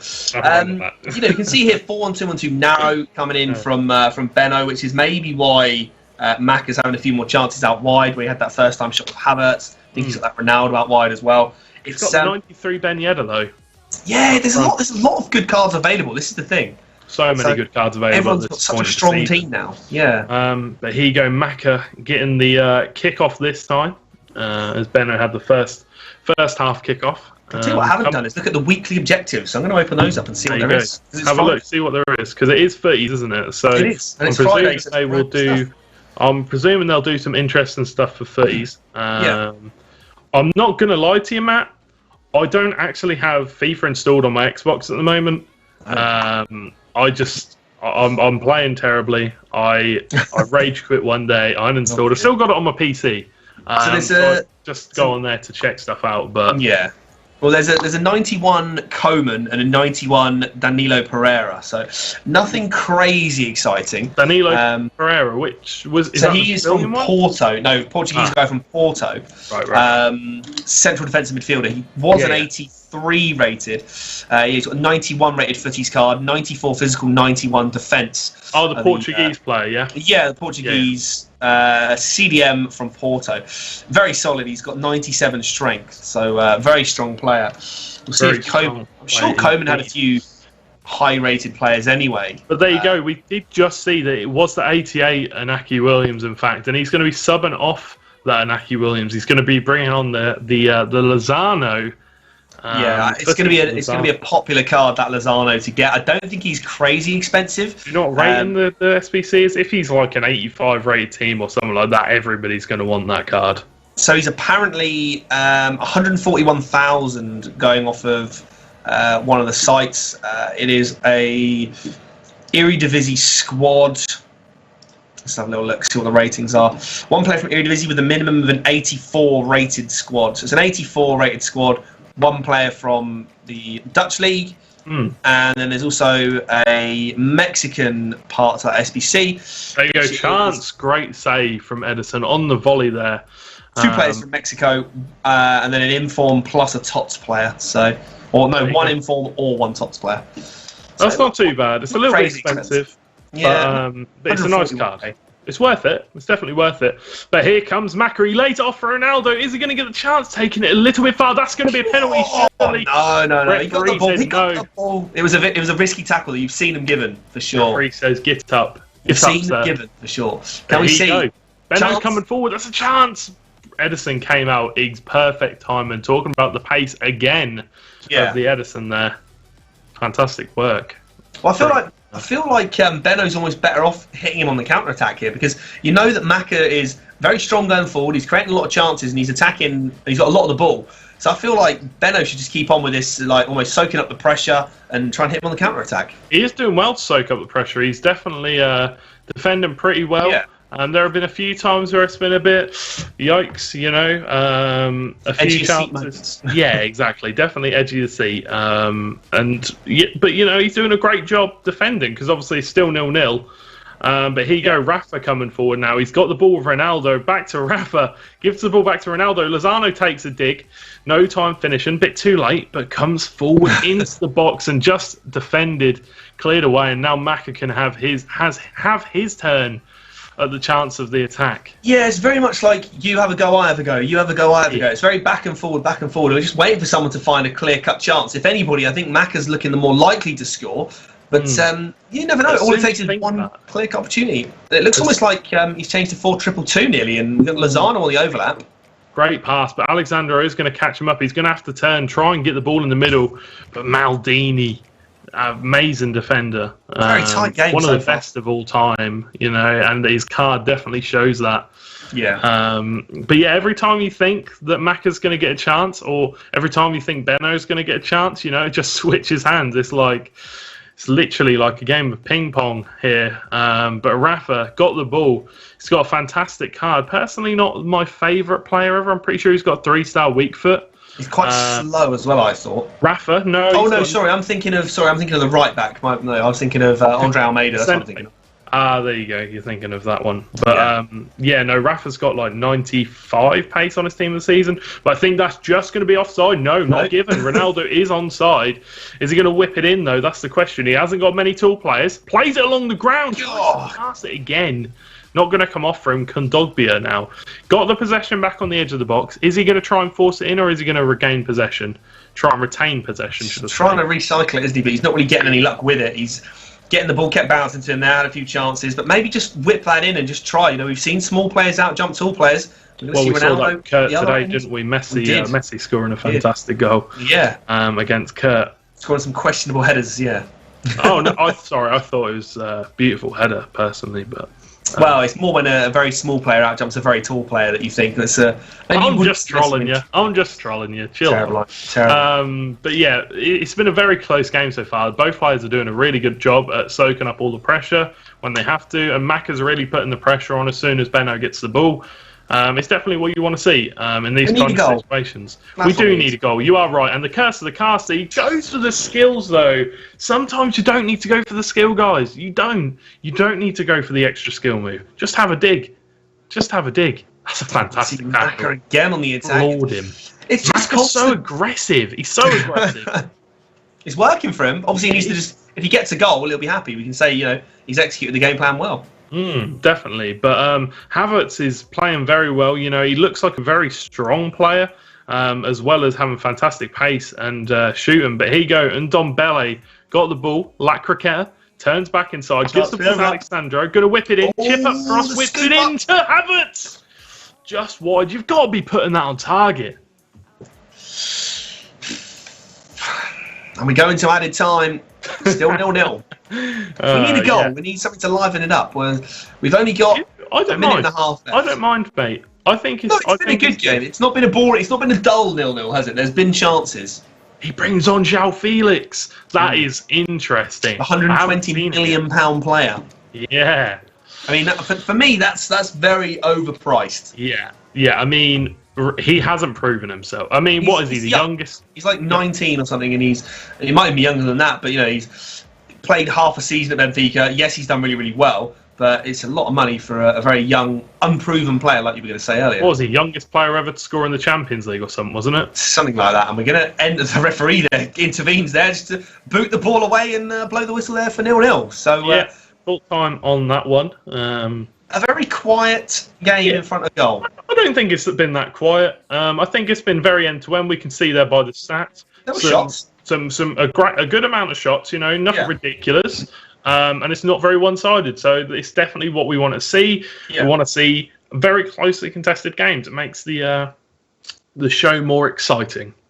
Yeah, and well, at the moment, with the Steelers being 3-0 up from the first round of fixtures, it's they need something better than the Lionhearts, and so Benno, he's up against it a little bit here. Maybe say he's been slightly second best, but it's 0-0. Anything can happen. It's 0-0. Anything can happen, and to be honest, in this game, it has been very tight, and the chances have been, both players have had great chances. So at the end of the day, I can see Benno maybe taking a point here, get one or two, maybe one lucky chance. You just got to take it. And could take a point for the Lionhearts. Obviously up against it at 3-0 down. could only drop, one more game if they want to try and win it. So, yeah, they need to spark some sort of comeback, don't they, in all the other games as well. So you need Nine and Skaduli as well to pull their weight in the second round of fixtures. It's going to be tough though, because also we know Mr. Chester. I think, wasn't it last season he went 3-0 every week, pretty much all the way through the group stage up until the quarterfinals, and then he lost to, or was it the semi-finals, and he lost to MK Enigmas. Yeah, maybe, but yeah, I mean, like you say, it was quite a late on. Sort of loss, wasn't it? So he's one of those players for the Steelers that they can rely on. They can be like, look, if we need some points, this guy is likely to go and get 3 out of 3. Yeah. So the rest of them just have to pick up 2 wins between them, out of the other 6 games almost. It's not a guarantee. It's not that, when the Steelers play the Claymores, for example, it's going to be a way tougher game because we know that the Claymores have 2 players that, the highest ranked in the country. So it's difficult to say how the season will go in the long run. But, in the short term, we know that the Steelers are going to pick up points quite quickly. Yeah, exactly, man. The thing is, they probably will come up against the Claymores at some point, because I can't see them not getting out of the group stage. And if they do come up against the Claymores early on, it's going to be a very, very close game, and could be a shock upset on the cards. Who knows? Because it's obviously going to be hard for Chester to go like 3-0 against those guys. But say he gets 2 wins. You need to rely on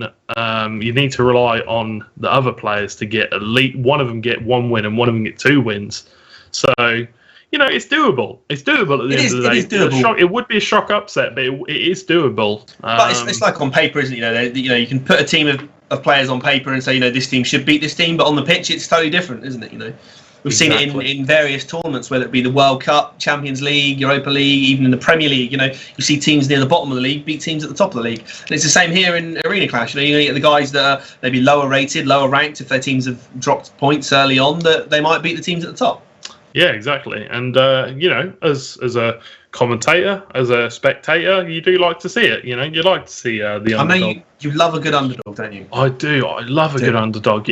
How can you not love a good underdog? No, it's true. It's very true. And the underdog story is always what. Do you remember that season where I think it was Crawley? Crawley, they came up against United, and I can't remember whether they beat in the cup somewhere. Yeah.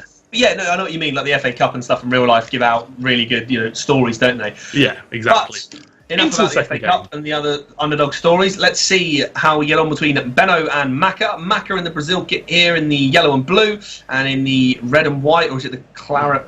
Is it still the West Ham kit? I think he might have on. I think he might have the West Ham kit on. Is Benno claret and blue? Yeah, I think it is. And he gives it possibly. Thought he'd given it away then. I think it is the West Ham kit. I think he wore it in the first fixture. Yeah, I mean, he's got the West Ham badge, so you'd expect him to be a bit of a West Ham fan. But yeah, it'll be interesting to see whether Maka turns up the heat. I don't really know what he's capable of, but from what I've been told, I'd like to see him turn up the heat a little bit more against Benno. From what I've been told, he can do better than this, but I know nothing about Benno, so. That's it. Well, maybe afterwards he'll get in touch and we can find out what he's got to say. Yeah, exactly. Tell us your story. Tell us your story. Get some messages on Twitter out to us and see what happens. Yeah, definitely. But it's again, I've said it a few times, but very close game. Could go either way, definitely. But he's going to win a corner here. Corner is going to come out here for Benno. So we'll see if he can get this one to the right player. It's going to aim for Condogbia, I think. It's not like these two have let up, is it? Straight away we're seeing attacks come out. 8 minutes in, we're already getting a corner straight away. Look at the goalkeeper movement. You do not like to see it. It is extremely frustrating. But the chip up cross, not going to beat Maldini. Just going to go straight to his head. And he's going to knock that one away. I'm pretty sure that was Maldini. But here you go. Coming forward is Maka. Can he get the first shot of the game for himself? Can he get it under his belt? Ronaldo goes to the El Tornado. R9 takes the shot on, and that is a great save by Alisson. Looks very weird in the West Ham kit. Bit of a weak shot. Yeah, very strange to see players in kits, isn't it? Depending on what kit you choose, you may get some different things, different images of players that you'd maybe hope your team could sign. I mean, I'm a Reading fan. I've had the Reading kits in games, and some of the players I've got, Ronaldo, etc. We're never going to see in the Reading kit. You never know. You never know. But here comes Ronaldo with a great shot and a chance great again. Save. You never know. Maybe Ronaldo, 42, professes his love for Reading and comes out of retirement for one game, contracted one game. Very unlikely. Very unlikely. It's probably all we can afford. Probably all we can afford. Probably couldn't even afford that. But another chance, just saved by the knees of Alisson going down to the floor. Another shot and another save from Alisson. Benno needs to change something because Maka is getting so many chances right now. Yeah, it's an awkward one because I think because he's playing 4-2-2, it is quite. We're going to see an early change here, are we? Yeah. Yeah, Griezmann's being brought off for Eden Hazard. Very strange one. Well, especially this early on into the game as well. Yeah. I'm not sure what to say about that. Maybe he's really not liking Griezmann. Maybe he's really not liking him. I'm pretty sure that is Player of the Month Hazard, though. 93 rating. Yeah, 93. It's very strange, though, for an early sub, like 16 minutes in. So.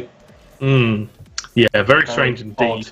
So we'll see how this game does play out. But there you go. The sub is going to come through. And the sub is going to come on. Can we see him maybe produce a moment of gold for Benno? And a little jump forward there. It's just a very, very strange decision to make a substitute so early on. Yeah, just got a little problem with the game. We'll get back to the game shortly, obviously. But yeah, it's been a very close game so far, Matt. I'm sure you will agree. And I can't wait to see who's going to take this one because it could be a vital point for the team. Yeah, I mean, no goals early on. We're 15, 16 minutes into that one as well. So it's it's a difficult one to say who's going to pick up the win early on.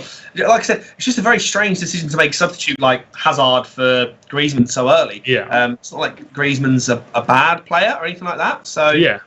I mean, if it was like a player that was like, I don't know, off chem, or he was a low-rated player for chemistry or something like that. Yeah. But we are going to get back into the game now. As the Haven't missed the goal, actually. Haven't missed the goal, thank goodness for that. But yeah, it's a strange one. Almost missed the goal. Blimey, that was just inches away from hitting the post. Fingertips. Very close one. But yeah, if it was like a low-rated player just for chemistry, then I'd understand. But Griezmann is definitely not just a chemistry mule. He's not. Yeah, he's not there just for that. I know you see some people put like a bronze player on the pitch, don't you, just to make sure they've got players on chemistry for whether it's the league or whether it's the nation, whatever. Yeah. But it's an interesting one when you see someone like Griezmann subbed off so early. Very strange. Very strange. Yeah, exactly. It is a weird one. But who knows? Maybe Hazard's going to come up with something huge for him, and maybe the manager will get praised for making this fantastic decision to bring off Griezmann. But here you go. Oh, fantastic volley there from, I think that was Havertz. And Alisson with a great save there, showing that he is definitely the best goalkeeper in the world currently. Yeah. It's a difficult one, man. Like, because, like I said, Benno's up against. Ben Yedder, though, he's through on goal, but Mbappe's definitely got the pace and the strength. Just shrug him off the ball. Apologies to interrupt you there. Thought it was going to be a more clear-cut situation. Yeah, not quite. But no, like I say, it's difficult for Benno. You can see because Maka seems very confident in attack, but I think the key for Benno is almost try and get these counter attacks going. Yeah, I think that's definitely the situation he's best at.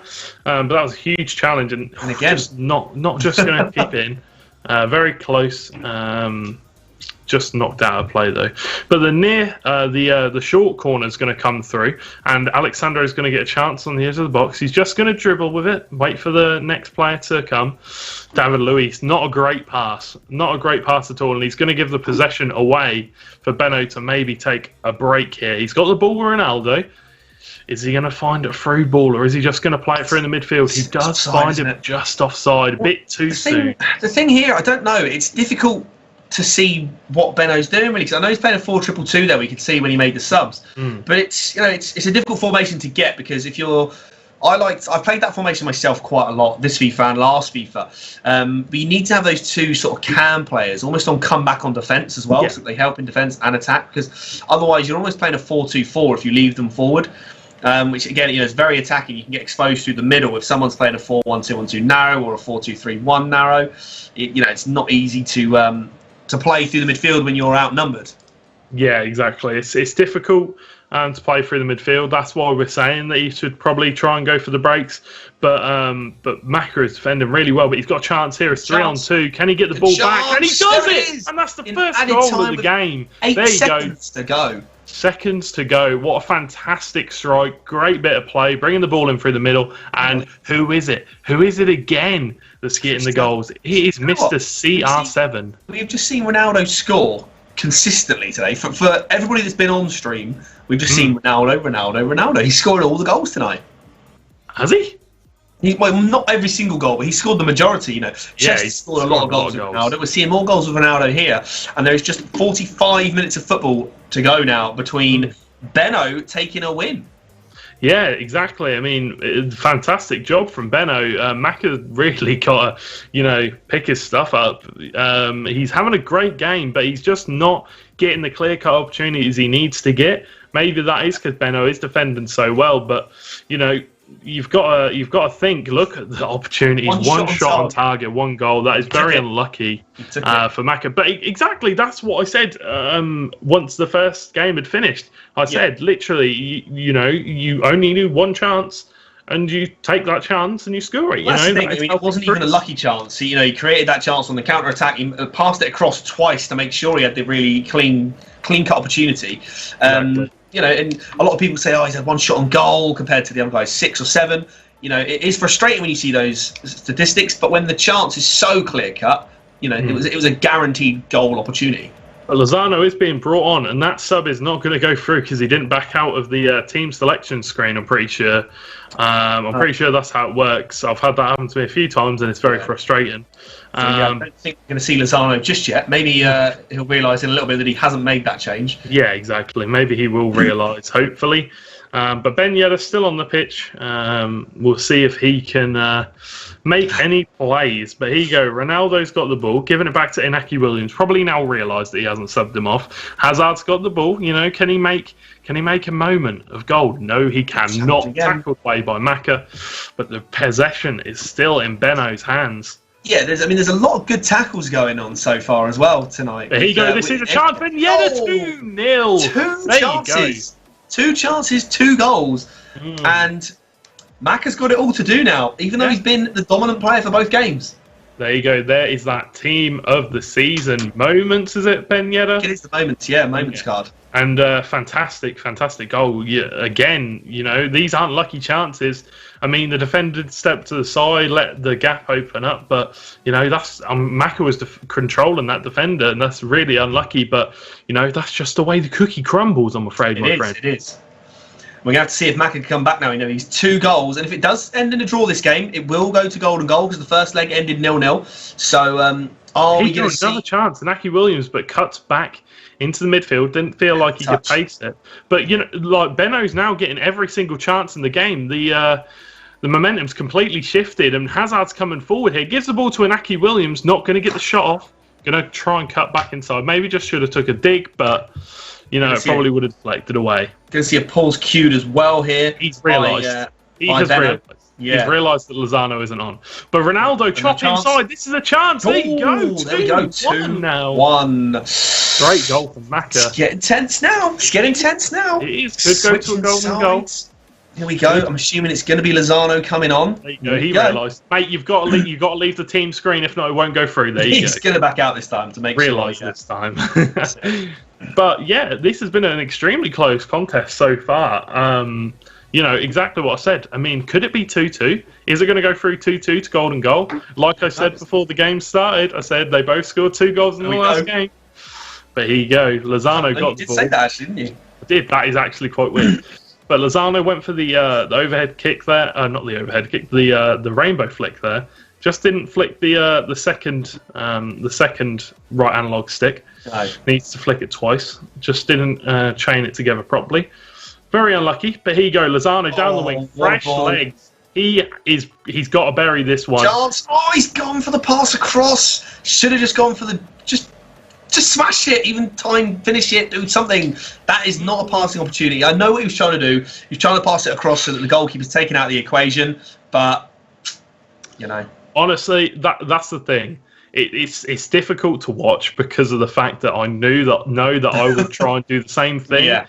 And everybody would go for the sweat there. But, you know, you just got to try and take a dig. You know, across goal. You know, Chico Lozano, great weak foot. He got great shooting potential. He's on his right foot as well. So he's on his strong foot. He's got good finishing.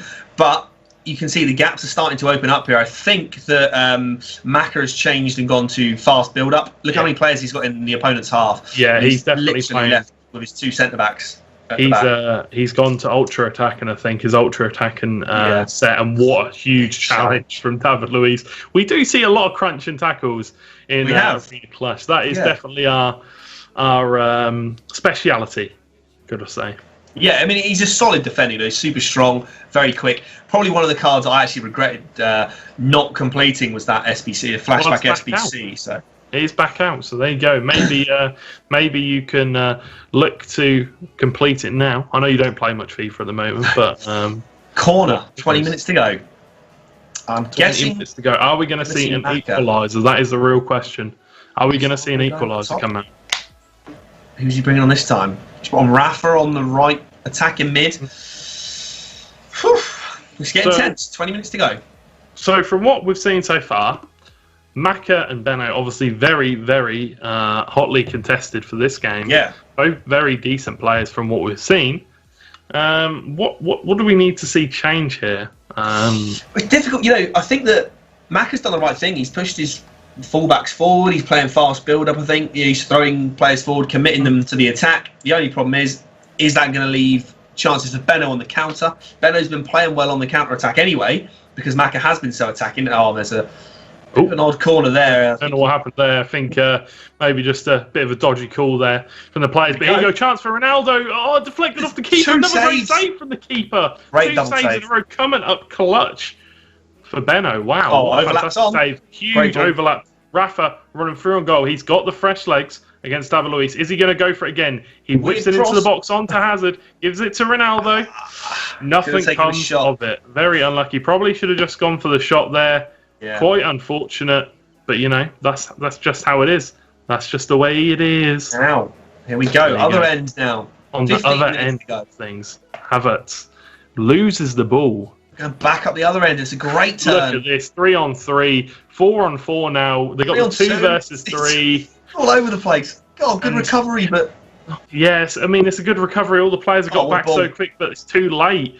Sissoko's got the ball into the box. Lozano, great block. You know, last-ditch defending here. Last-ditch defending here for Maka. Unbelievable. Kind of getting a bit lucky. Getting a bit lucky there with that deflection. You know, just over 10 minutes to go now, and just a goal in it. Ball. Get it back.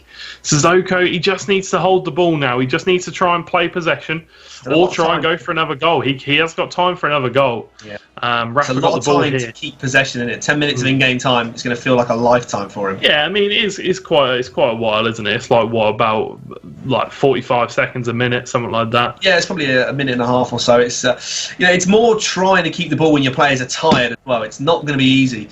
We come up to 8 minutes to go, and there's still the chance to attack. He's committed players forward here. There is a chance. Rafa coming through. And that's it. That is a great goal. And that surely is going to seal the deal for Benno going 3-1 up now. Obviously, the first leg being 0-0. Maka's going to need 2 goals in 6.5 minutes. Yeah, it's going to be very difficult for Maka now to get those goals back so he can go to the golden goal. But what a fantastic finish there from Rafa. You know, first time volley. Yeah. Well, half volley. It looks to me like the Lionhearts are going to secure a point, which is what they want from Benno, because obviously, you know, they were 3-0 down after the first set of games. So to pull it back automatically at 3-1, we don't know the scores from the other games at the moment. So no, we do not. No scores from around the grounds today. Unfortunately, we do not have our men out in arms. Unfortunately, they have taken holiday today, so the men out at the other stadiums cannot get word in through my ear from them. But maybe they'll return from holiday at some point next week. We shall see. We'll see. But either way, this has go. been a fantastic game. Probably the best game we've had in the past few weeks. It's been quite a tactical game, isn't it? Over the two legs, 0-0 in the first leg, and now I think Benno probably again here maybe has had less chances to score, but he's taken them, and it's not like he's been lucky with them or he's had a half a chance and scored. It's been like a guaranteed chance that he's really, really created well each time. Yeah, exactly. All the chances have been great chances, really well taken, great build-up play, the lot, and that's what I really like to see. I like to see the games where it's end-to-end, but the chances are few and far between, kind of thing. Yeah. And Condolby now with a chance to go for a red time finish. Gone for it. Okay. But it is full time. There you go, full time, and the point will be going to the Lionhearts.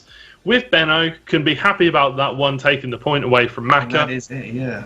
And that is it. The first game we have seen from Macca on stream is ended in a loss, but Benno gets his win, and he should be happy about that one. Getting a win on stream, I'm sure he will watch that back and be like, "Yeah, I did good." Well, no, he should be proud of that as well. It was a tough game for him playing against Macca, especially after the first leg. He was up against it, and he defended really, really well.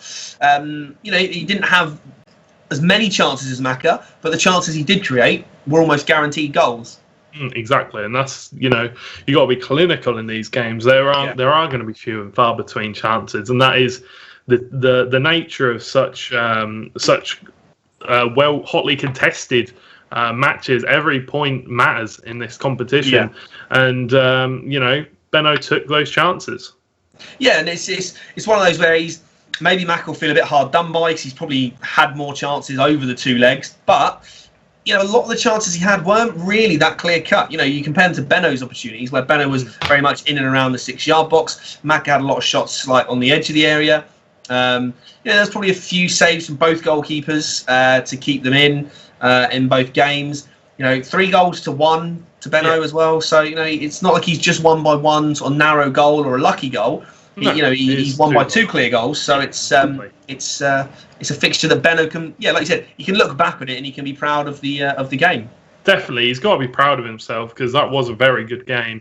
But the scores around the grounds will be coming up now. So these are the final scores for the second game. Let's have a look how it goes, and it's going to be 5-1 to the Teesside Steelers. Unfortunately, that point from Benno is not going to matter, as now it is 5 points for the Steelers. That is the magic number. It is going to be you cannot come back from a 5 unassailable lead, as we like to say. You use your words, I'll use mine. But Chester 12-2 against Skidooly, very unfortunate, and 9 getting thrashed by Tom at 8-1. Very unfortunate for the Lionhearts. Commiserations to the Lionhearts, and if you're the Steelers, you've got to be very happy picking up these points. Fantastic games, very well played for the Steelers. 2-0, which means they're top of the group. They're sitting pretty at the top, which is great. So it's a tough one to take really for the Lionhearts. But there's still another game to play in the group for them. They probably will need to win it, the Lionhearts, if they are going to to pull it off. It's going to be tough. It's going to be very tough though. Yeah, it will be very tough for them to pull this one back. As I said before the match started, if you're 0-2, it is going to be very difficult to come back from it. And it's kind of like the magic number. If you're 0-2, you're not looking very safe at all. But if you're 2-0, you're looking very safe. You're going to be sitting pretty, and you got to be happy with yourself. Well, and that's it. You can see the guys there. Chester pulling off 2 out of 2 wins and looking very comfortable and very confident in both, scoring a lot of goals. It's going to be who can stop Chester from scoring. But that's how it is. That is just how the cookie crumbles, mate. It is. And we will have the Brawlers versus the Vikings coming up very, very shortly. As the Steelers have won 5 games to 1, it's already over for them. So we'll be taking a short break, and we'll be coming back shortly with the Brawlers versus the Vikings. See you shortly.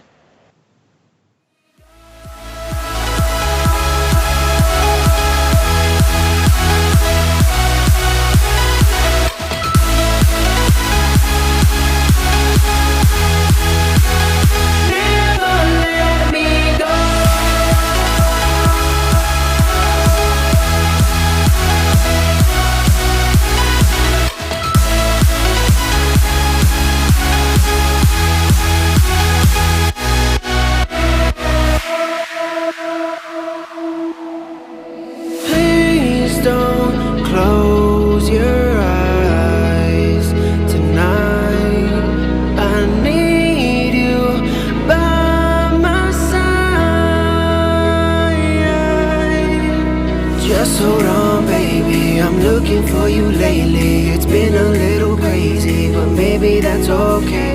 Beauty like the sunrise, eyes like the moonlight. Hold my hand, it's alright, yeah. Love me like a ghost. With you I get chills. Ooh, I love the thrill, oh yeah. Love me like a ghost. Never let me go. Walking through these walls, oh yeah. Love me like a ghost. With you I get chills. Ooh, I love the thrill, oh yeah. Love me like a ghost. Walking through these walls. Never let me go.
brought me out of me.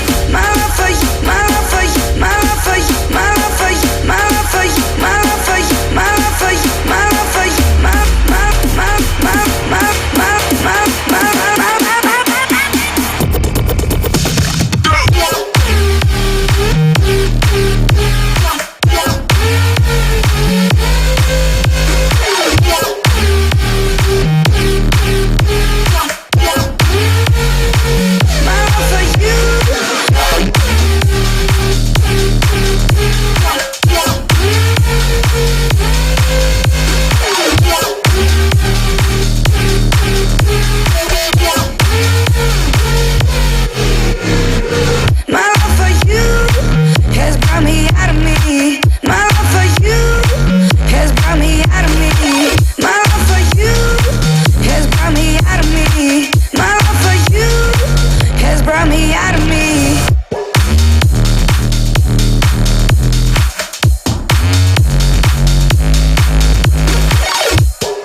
Hey guys, welcome back to the second half of week 3 of the Arena Clash. Are you ready for the second round of games, George? I am actually, mate. I'm rather excited for this one. Get to see my good old friend Bubbles, don't I? Good, you do, yes. So we are going to bring to you the matchup between the Brawlers and the Vikings. So it's Bubbles, Rob, and M England for Brawlers. For the Vikings, we've got Royx, Matty, and Dougie. Very simple. Very short, sharp names. Very simple. Well, we already know Royx, Matty, and Dougie. We already know what those guys are about. But we do not know M England. Not to be confused with Made in England, obviously. No. M England. We'll see how that one goes. It will be very interesting. But yeah, it will be an interesting game. It'll be nice to see how it plays out. We know Bubbles is a very good player. But yeah, don't really know too much about the other two players. Again, they're all very strong. We know that the Vikings unfortunately had a bit of a rough start. They played against the Tyneside Guardians first week. So, you know, that wasn't the nicest start for them. As we do know, the Guardians, you know, have shown that they're a very strong team.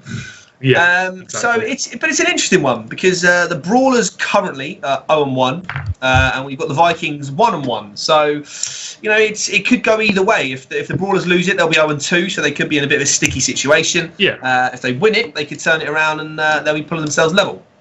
Yeah, I mean, they really need to pick up that point. Obviously, don't want to go 0-2 because that'd be quite awkward.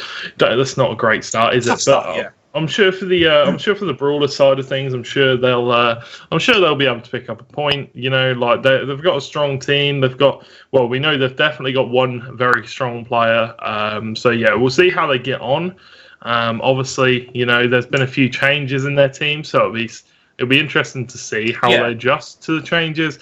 Obviously, no T-Pom this season. No, not this season, no. We don't know what has happened to him. We don't know why he hasn't entered. But either way, we've got some new players in the fold. We'll see how they can get on, see if they can step up to the plate for the Brawlers and see how they get on. Yeah, I mean, it's not going to be easy. The Vikings, like we said, you know, they've had a good start. They did have a rough game against the Guardians. So although they are 1-1, you know, losing to the Guardians isn't necessarily a bad thing. Although, you know, the Guardians were 1-1, so it's a 1-1 now. So they are beatable. But it's going to be an interesting matchup, and we shall get into the games very, very shortly. Yeah, I'm sure we will be. First game up will be Bubbles versus Royx. Good game, they're the top two in the listings. But no, it's going to be an interesting one. Can you remember how what ranking Royx usually gets? I think if I remember rightly, I think he was gold 1. But I mean, I'd have to go right the way back through my notes here to the first week. You still got the same. Oh, see, I don't even have the same notepad. I still do actually have the same notepad. Let me find. Don't know where it is. Let me see if I can find him. Just fill for a second. You can find it. But I'm pretty sure, like we said, he is a gold 1 player. I'm not sure how good gold Matty 1 was gold 1 as well. Dougie was NA last season. Didn't disclose his info. Not sure if that's changed. Do you remember what Bubbles was? I'm pretty sure Bubbles was like Elite 2, wasn't he? Just Elite 3? Back over. Elite 2? Hey, look, you got to keep it open. We need to know what the players... We need to know. Come on. But we are going to go straight into the first game. We are going to see the team briefly there. So, Petit, you got Matteo, prime moments. You got prime moments best. You got, I think that's Awa up front, actually, with Mane, flashback. Flashback Firmino. You got the left back, the Brazilian Porto link. Left back and centre back. Bubbles last year was gold 2. Last season. Yes, last season. Yeah. So Rob and M England weren't actually in the team last season, but I feel like one of them has changed their user because I'm sure one of them was known last year as for last season as FatKid152. Yeah, that was. I think remember if that was Rob or M England that has changed. I could be totally wrong. I'm sure I remember seeing that someone had changed their PSN. I can't remember, but one of the old people in the old ears told us earlier. I'm pretty sure. I just kind of lapse of my memory and I've forgotten which one it was, but I'm pretty sure it was the M England. I think it could be. Can't remember, but either way, we're going to get into the game here. We are going to see Bubbles versus Royx. Again, we'll see Royx's lineup here. Very, very strong. That Matthias Moments and George Best as well. Looking very strong. I'm assuming he's going to change 4-2-3-1. Probably stick Firmino up front. Awar at Cam. Petit and Matthias at CDM. I fondly remember Royx because he is a Liverpool fan. Is that what you're going to go for? That's what you're going to root for? I mean, he's got the Liverpool badge. I remember his team. I remember a few of his games from last season. He's a very decent player. And you can see starting off here, he's definitely got a decent chance coming into the box. He's got the ball with Awa. He's giving it to Roberto Firmino. Chips it up, puts it back over off the barn post and out. But that was in. Still got possession, but Chilwell going to get it back. Now, Bubbles looking for a chance. Hopefully, we're not going to see too many dabs this season because we all know dabs are outdated. Nobody wants to see any dabs anymore. That was it, wasn't it? Bubbles last season in Arena Clash dabbed for, I think, pretty much every single goal he scored. And it actually ended up becoming a bit of an annoyance, shall we say. A bit of a yikes, a bit of a cringe compilation. But I think it became his trademark, didn't it, for last season? I mean, you could call him the prince of dabs because we all know I'm the king of them. But yeah, I mean, unfortunately, I've had to retire the dab for unknown reasons. On medical grounds. Yeah, exactly. See, I had to go see the doctor. They told me, it's unhealthy dabbing that much, and he said that I've got to cut down. But who knows? Maybe at the finals I'll have a relapse or something. Who knows? Maybe indeed. But either way, we're going to see Bubbles get a bit more possession. Maybe we'll see him come forward. It'll be interesting to see where the first goal comes from because these two players are definitely very evenly matched. Maybe slightly in advantage for Royx, but if anything, they are definitely evenly matched. In terms of teams, though, I'm not really sure. I think Royx probably has the better team. Yeah, I mean, we haven't seen Bubbles' team on paper, but Royx's team does look very, very strong. Obviously, with those 3 icons, 2 of them moments. Flashback Firmino. I mean, Eden Militao as well. We know that. Oh, but here you go. There's a chance. That's going to be the first goal for Royx. Finesse into the bottom left-hand corner. Fantastic pass. I think that's the most important thing there. The pass into George Best was what definitely made that play. But yeah, going back to the teams, I'm pretty sure Bubbles has that hot. What was it? Not highlights. Was it highlights? Headliner card for headliner Arnautovic. Oh yes, yeah. That did pop up at the start, didn't it? Yeah. He's also got Rashford, but I'm interested to know which versions of these cards are. It might be headliner Rashford. There's a lot of Rashford cards available. I think there aren't that many Pogba cards. Unless he's got Team of the Year as well, De Bruyne, Kante's only got a normal card, I'm pretty sure, and he doesn't even have a UCL card, does he? No, he didn't even get a Europa League card either for anything like team of the tournament, team of the group stage. Exactly. So no particular special Kantes unless you've got the Player of the Year one, which is very hard to obtain. Yeah, exactly. And he's got Kyle Walker as well, who, as far as I'm aware, only has a UCL card. Yeah, only +1. And he has a FUT birthday centre back, obviously. Yes, I think.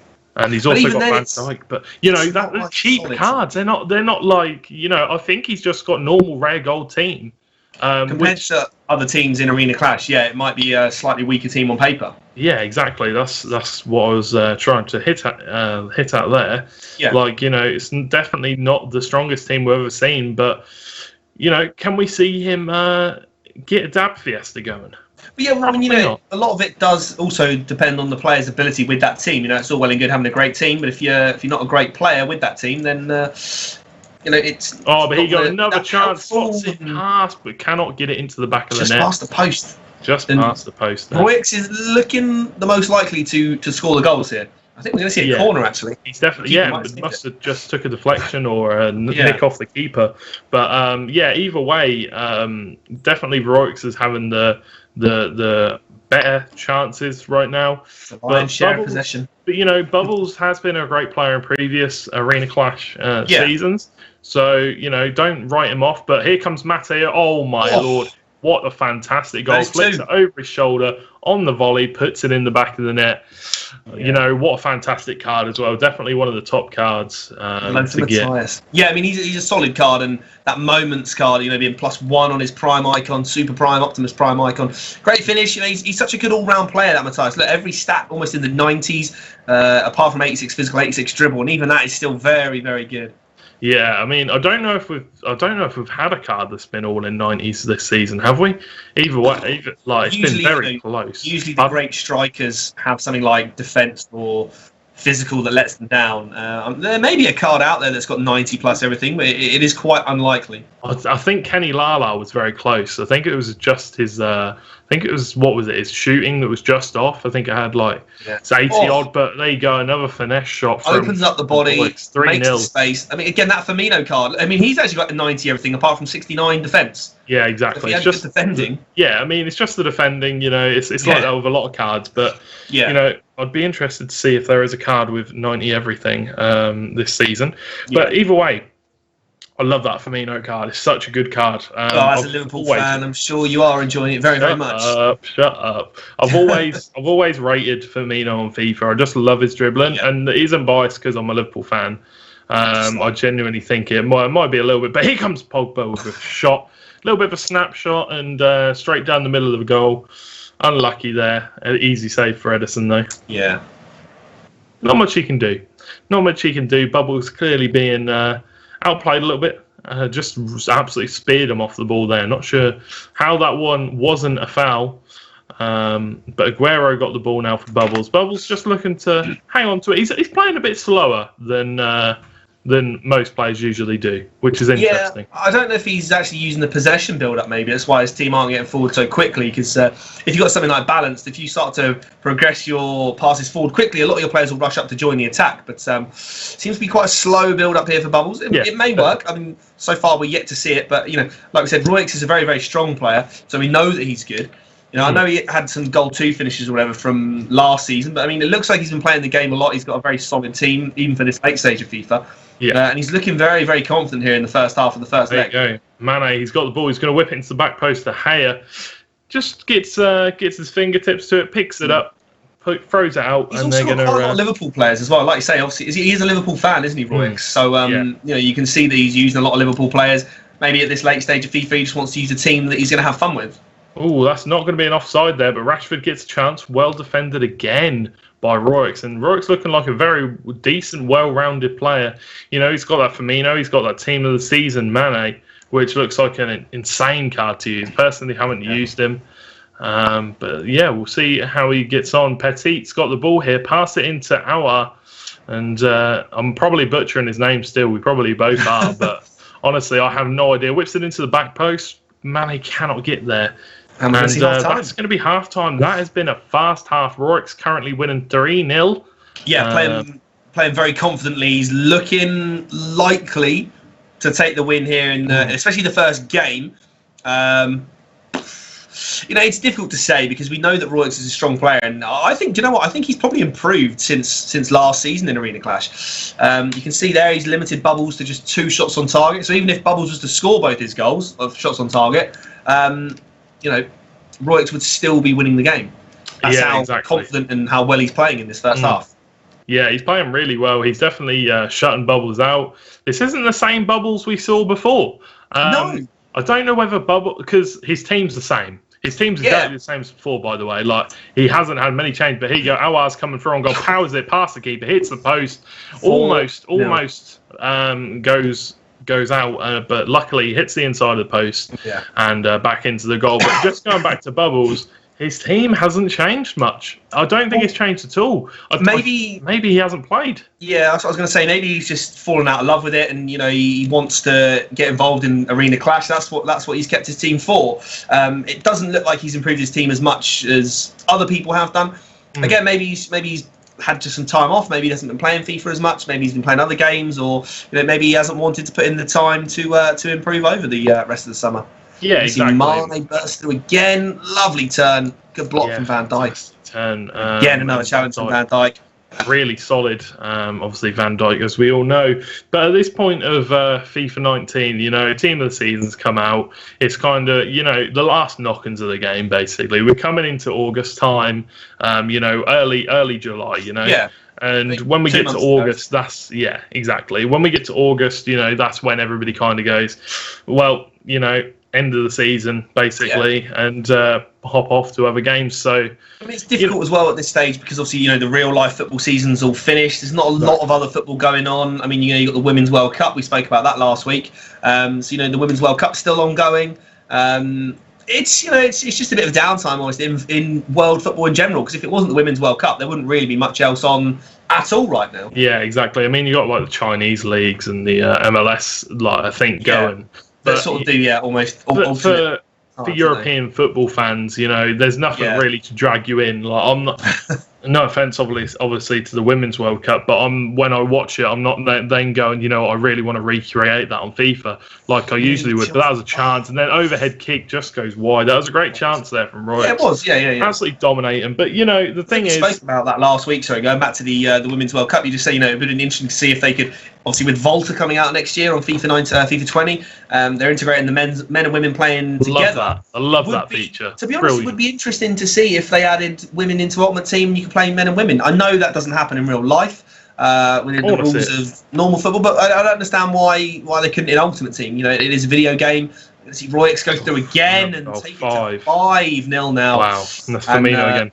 Hitting on what you've just said, mate, I would just like to say, I'd love to see Volta in Ultimate Team, mate. I'd love to see a 5v5 team mode where you can choose a 5-man formation and you can use women and men's and even if they did, I don't know, like a women and men's sided Ultimate Team, I know that'd be hard. I know that would take a lot of work. But, I'd love to see a women's game mode in FIFA, not just because people expect there to be a women's game mode because of equality and everything like that. But the fact that, we as fans, we deserve to see that now. It's getting a lot more attention. And I think women do deserve to have their own mode within Ultimate Team.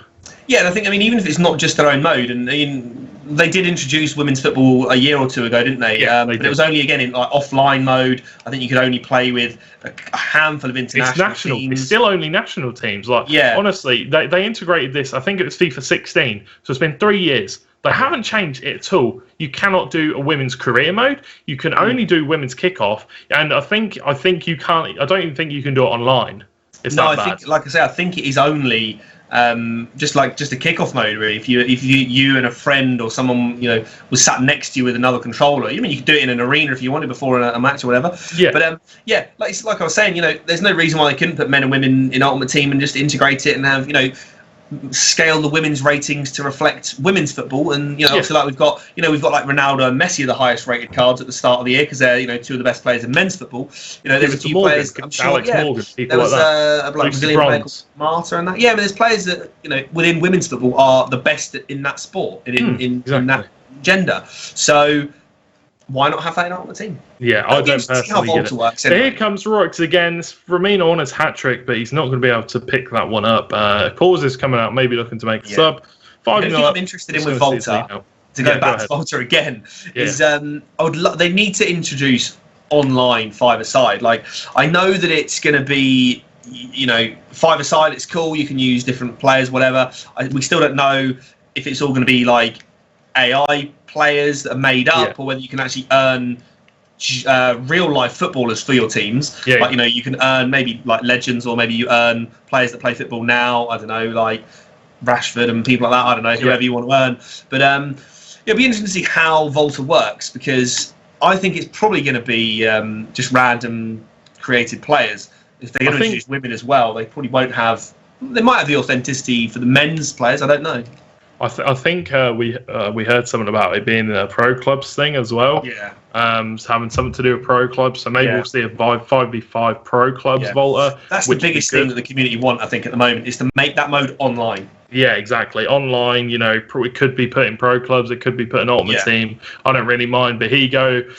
Right, just dominating Bubbles, and this is. I've said it already, but this is not the same Bubbles we saw last time, mate. I think Ian G has said in the Twitch chat, that Bubbles hasn't been playing the game since the last Arena Clash, so that's why his team hasn't improved. You can see the team there. It's still a decent team. But at this stage of FIFA, it is quite far behind, isn't it? Yeah, it's a little bit far behind, and I obviously follow up on what Ian said.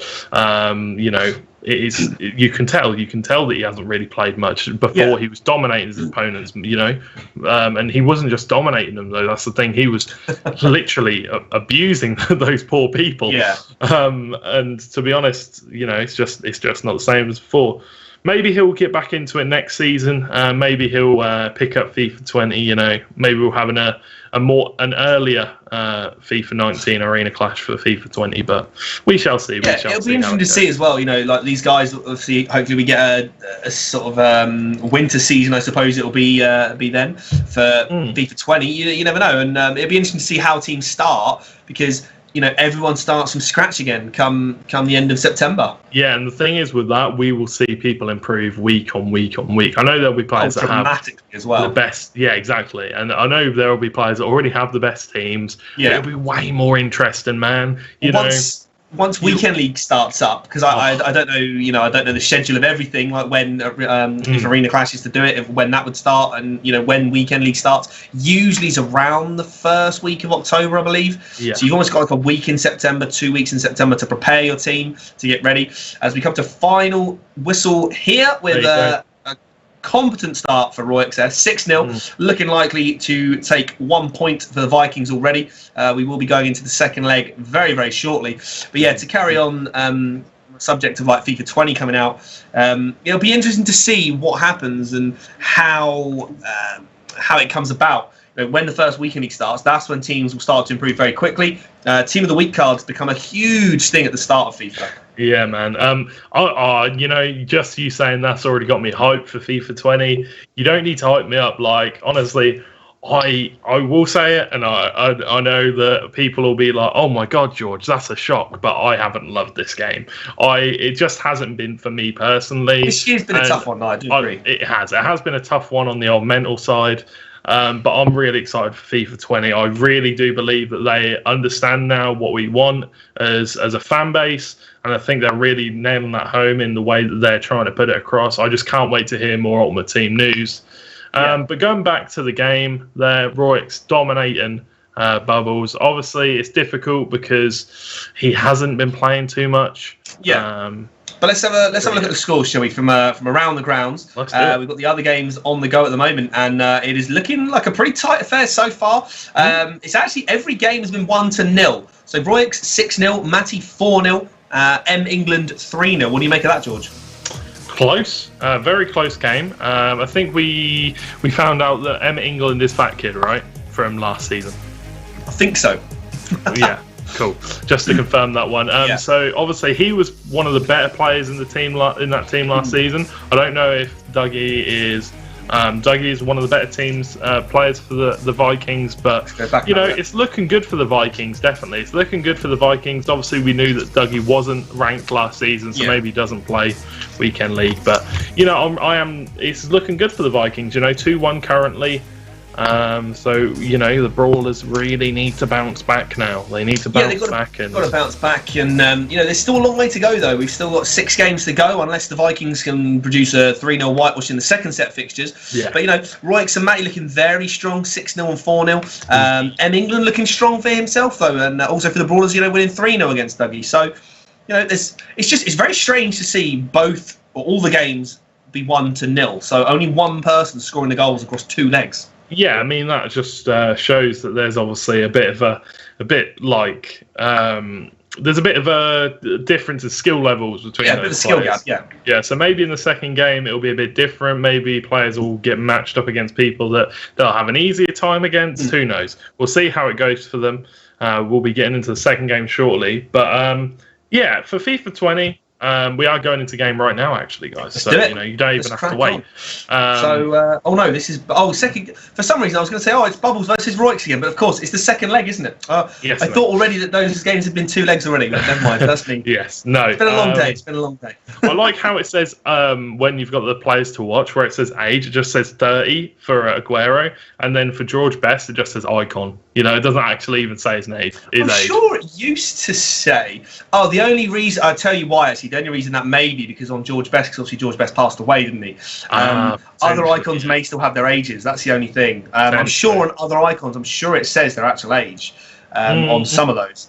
I could be wrong. Surely it should just say his age still. I'm sure I've seen I'm sure I've conceded goals against players like Matthias, and it's been like age 50 or whatever. I don't know how old some of the icons are, but I'd like to see them bring in some older icons, like icons that unfortunately have passed away. Like I'm talking like 115 or some stuff, like just a lot older than they currently are. I mean, there's a lot of icons that people would like to see as well. There's some icons in FIFA that aren't usable. Not that they necessarily don't fit the meta, but there's players that no one really goes after, is there? You've got goalkeepers are never really that great. Obviously, would still be great to have some icon keepers, but it'd be nice for them to mix it all up.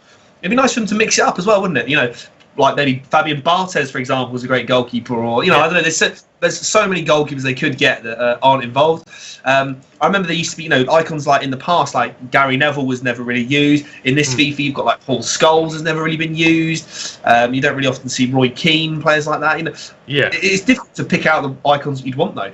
Here you go, Roy's getting an early chance. Going to be a few blocks coming in for Bubbles, but he is going to get possession back. Now going to see if he can get something down the other end with Arnautovic, giving the ball to Aguero, intercepted by Tellez. But yeah, going back to the icon talk, we saw that Pez, the who not be named, he who shall not be named. I cannot get my words out today. Like honestly, tongue twisted. But so Pez, obviously they picked up Man United's licensing for this season. So I don't know whether we'll be seeing a lot of the Man United legends come out, like Scholes, Schmeichel, those kind of guys. I saw that. FIFA still have all the authenticity anyway, and the licensing through the Premier League because they have the whole Premier League license. So we'll still see all the Man United players. There'll be no like changing kits, names, appearances, whatever. But I'll be interested now to see if like maybe FIFA will pick up like Kenny Dalglish or someone like that for an icon. Oh, so close. I mean, that's the thing. There's so many icons you could see. I mean, I'd love to see a Zidane icon, but I don't know if that's going to ever happen. Obviously, he's still a manager as well. So, yeah, I mean, there's a lot of players. I mean, I know a lot of people have said in the past about Beckham. I know that Beckham is obviously contracted to FIFA's rivals. So it's difficult to work out who they may get. I know a lot of icons have been dropped out from last year. Even more Man United players like Sheringham and Solskjaer aren't in FIFA this year. Yeah. They were last year, Gary Neville as well. But again, it's interesting to see what players will get because a lot of people have retired this year. So some people have announced their retirement. Robin announced his retirement yesterday, so maybe we'll see him in an icon in the near future. A lot of people want Drogba. Oh, he's gone for the shot, and that's definitely an audacious long shot, and it's a great save there. Set up quite nicely though for him. So yeah, why not? Definitely. Why not? Why not have a dig? But I know they have to get a clean balance of like fantastic players and players that aren't so good. Yeah. Other icons don't get used again, just off the top of my head, like Deco and Hadji, midfield. Oh, great ball through for Chucky Lozano coming through on goal. Oh. In real life, you'd probably see that given as a foul, to be honest. Yeah, you'd probably see that given as a foul and a red card. I mean, he did use his arm to get to knock him over. Like, he kind of shrugged him. I don't know if it was just a shoulder animation, but it looked like he pushed him, in my opinion. But Bubbles getting lucky, no foul given. Roy still got possession. Too mad though, is he? 6-0 for the first leg. It's not. Lozano, fantastic skill. I think that was the Lacroqueta, and then the shot hits the post. Very unlucky. Lozano's looking pretty good so far, actually. Looks like a really good card. Might have to pick it up, even though I don't play at the moment. But Mane has possession of the ball. Great recovery. Giving it to Matthias, and Aouar's got the ball now. Lozano, the man of the hour again. But yeah, that was quite a good recovery considering. But I'll be interested to see what different they do with Ultimate Team next season. Obviously, it's their main game mode. Yeah. It doesn't look like they're going to try and switch their new game mode to pro clubs. But here you go. Bubbles has got a ball through. There you go. Is he going to do it? Is he going to do it? Don't think so. Yes, he's done it! Trademark dab. The Prince of Dabs has returned. It is going to be 5-1 still to Royx, but got one goal back. He's got to be happy about that one, and he can get his trademark dab off on the stream as we used to see all the time before. It was just that one game. I think he played someone. He did it about 12 times over 2 legs. It's just imprinted in my brain, mate. Imprinted in the back of my brain. For as long as I live. Oh, I don't like it. There you go. He's actually got another runner through on goal with a Going back to what you're saying there about, what sort of changes might we see to Ultimate Team. There's a lot of things that have been the same for a while. You've got draft still hasn't really changed much at all. Weekend League will probably stay. I imagine Division Rivals will stay. I'd be interested to see if they restructure it at all on any of those. I feel like they need to bring seasons back, mate. Honestly, I don't like the fact that you have to wait till Thursday or Wednesday to get your rewards every week. It drives me insane. I feel like there needs to be something like, I don't know, when you go up a division, you get given 10k. Yeah, like a day. I know what you mean, the daily thing, because you think about it, you're only really, let's say you play every game mode, right? Let's say you play squad battles, you only get rewards on a Monday. Let's say you play Division Rivals and Weekend League, you only get rewards on a Thursday. So really, you've only got 2 days of the week where you can massively overhaul your team. Yeah, exactly. And I'm not saying you should earn like hundreds of thousands of coins every day, but even bringing out like tournaments. I've been saying this for ages. They should bring out tournaments like they brought all those new kickoff modes out. So on a Monday, just do something like a daily knockout where it's last man standing. Every goal you score, you lose a player. Yeah, it's a great mode. It's a great game mode, but no one plays kickoff. Let's be honest. Not many people have friends. They get around their house and they play. It's true. Headers done and it a few volleys. times. Do that. Headers and volleys. No rules. Just set a different tournament one day of the week. They could do Chance for Royx off the bar. Oh, dive and save there to clear it away. Wow. Fantastic chance there for Royx, Quite unlucky to hit the bar, but Bubbles keeper, tracks back, gets the double-fisted punch away to clear the danger. Bubbles now gets a chance to maybe try and get another goal back. We'll see if he can do that. Got the ball with Pogba now. He plays the long game. He plays the long build-up game. I do like to see that. It's different. And, it's interesting to see. But Kante with the ball now. Now Pogba's going to go for the shot. Great save. Going to force out the corner for Bubbles. Like Ian says in chat, FIFA 19 has had some of the best content, I feel, this year. Like in the menus, there's been a lot of stuff that's been quite good, like SBCs. The introduction of weekly challenges was good. The issue is they need to keep those weekly challenges scaling, per week. So every week the rewards need to be better. Maybe the challenges get more difficult. Even if they did something like do monthly challenges, score Pogba with a chance. Let's say, it's probably a bit of a silly number, but score 1,000 goals in the course of a month, or I don't know, score 500 goals this month to earn this card, whatever, just maybe sort of scale some longer challenges to keep players engaged even more. Yeah. Back in FIFA 12 and 13 for pro clubs, you had you had a collection book for pro clubs. All your skill, you did, and you had the arena and stuff. You had arena challenges, you had events challenges, and I don't know. You complete 1,000 passes, you get +2 to your passing. Yeah, Instead, bring that to Ultimate Team. Have a massive book full of things. You complete this challenge, you score 1,000 goals with a player from this club. You do this, you score 1,000 goals. That's going to be a penalty though for Bubbles. Early penalty. Yeah, or is it? No, sorry. That's for Royx. For Royx. So a chance for him to level up this one. Half time. Yikes! A bit of a mare there for myself. But like I was saying, bringing a collection book, that kind of stuff. Players would dig that, man. They would absolutely adore that. And the thing is, there's things that bring players in, and that's going to be a goal there from Lozano. Fantastic penalty. But anyway, going back to the conversation about, there's rewards. You get rewards straight away. I think there was something about it on YouTube the other day. I was watching it. There's ways to draw in players. You get rewards that you can get right now, or you get rewards that you can get down the line. And, it's been shown that players want the rewards now. They want they want to feel like they've done something and they've done it for a reason. Yeah. So if you're going to go up a division, here goes chance for Rashford, great save from the keeper, gets it clear. He's playing out from the back, risky business, but he manages to do it. And just finally, it's been shown that players love that. You go up a division, you should get just not as good as the rewards you would get on a Thursday, but I don't know, just give us something, a 7.5k pack and 5k coins, anything. Yeah. You go down a division, you get 2.5k coins and I don't know, a 5k pack, just anything. It doesn't have to be great. You just need to give us something to feel the benefits for it straight away instead of being like, oh, I went up a division.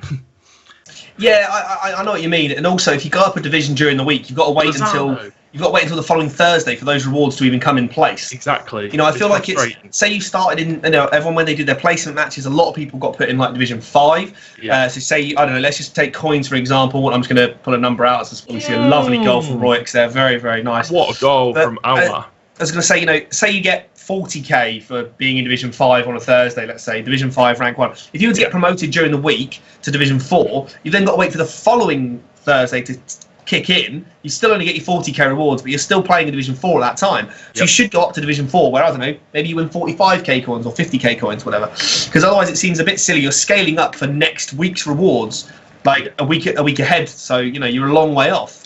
The problem is, with FIFA, there are so many ideas, right? Yeah. And from the community, from the entire community, not just the game changers, mate. This is the problem I have with EA. They put it down to the game changer. They say, right, what do you want to see in the game differently? These guys aren't the be all and end all of the game. I'm not going to call anyone out, but half of these streamers, they just spend money on the game. To be honest, that's what they do. They sit there in the menus, and there's nothing wrong with that. I enjoy menu streaming. It's fun. You can do packs and stuff like that. Yeah. But it's. I know where you're going. I think you need to sort of be like. You need more of a reward for playing the game. Oh, another great goal there. Royx score. But yeah, I mean, it's almost like you want to be rewarded for playing the game rather than doing all the menu stuff. Yeah. So this is why I think they should have a scalable thing where you play 10 games with the player and he gets +1 rating, or make it high, every 50 games mobile. That player. Yeah, the mobile content is fantastic. If you haven't ever played the FIFA mobile, it's great for that. You trade in the cards you don't want for experience points to level up cards, which then you can build your ultimate team. I still believe they should probably get rid of chemistry and make chemistry more of play. Like I said, you get loyalty for playing 10 games. Maybe they should get the chemistry links as well, so that after say 25 games they get an orange link, and then after 25 games they get a green link, and then I do like that. Then if they play 100 games, then you can build drop. Matt, that's a great idea, mate. I'm not gonna lie, I haven't heard anybody talk about that before. Well, that's what I think that is a really good idea, because then you can build your ultimate team instead of having to be like, oh, I can't put Messi in my team because he doesn't link with. Yeah, I couldn't play Messi and Ronaldo up front because they've got no links because they're different nations, different leagues. Exactly. Whereas in reality, if you were to play a team of players, I'm sure if you were to build a team now, if we went out and picked 11 random players, or we built a team around all the Arena Clash players and said, right, let's build a real life football team, we'd have no chemistry to start with. But after you played with each other for a few games, you get to know each other's like pace, the passing ability, the shooting, whatever, the positioning. You get to know how people play. And you get that sort of like that gelling of the team, don't you? Exactly. I mean, and it might not take 50 odd games. It might not take a whole season. It might take 5 or 6 preseason games. But it's the point of what it is more than anything. It's not like how many games you can get through a lot of games on FIFA, can't you? So you have to scale it down, whereas in real life, if a player comes in on, we're going to see the transfer window is open still. We're going to see in the first few games of pre-season, in the first few games of the actual Premier League season, that players might not be on the same wavelength, but give it a couple of weeks, they'll be into their stride. Look at that pace, absolutely burning out Van Dijk. And this Lozano is looking like a fantastic player. Looks like a great guy. Oh, De Gea, you okay, buddy? I think you need to grab the ball there. But and like I said, that's the problem with my opinion, is what's wrong with game changers. It's fundamentally wrong that you only go into people, the streamers, small group, isn't stuff like that. I think that the top players should be gone to for the gameplay changes and stuff like that. He's gone for a dig, and that is for a long one. Audacious, but unlucky. But I think it's fundamentally wrong that they're just going to these people like I'm not going to say any names again, but you know what I mean. They shouldn't be going to these people. And another great goal by Royks. It's difficult to keep commentating on all of these goals when it's more of a formality than everything. That it's going to be a point here for the Vikings.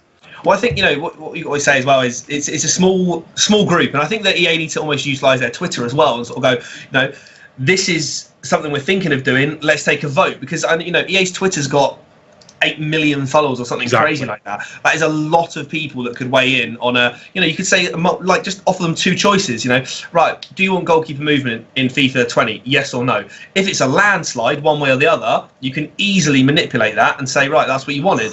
We're going to see Royks come. Royks has looked really, really good, actually. Yeah, he has. He's looking very good. I mean, I know, obviously, as Ian said, Bubbles hasn't been playing since last season of Arena Clash, which is fair enough. He obviously hasn't had much to play for. He might have been busy, etc., etc. But Royks has definitely looked very good, very clean cut with a lot of his chances. Be interesting to see how he gets on in the rest of the series. So we see how he gets on there.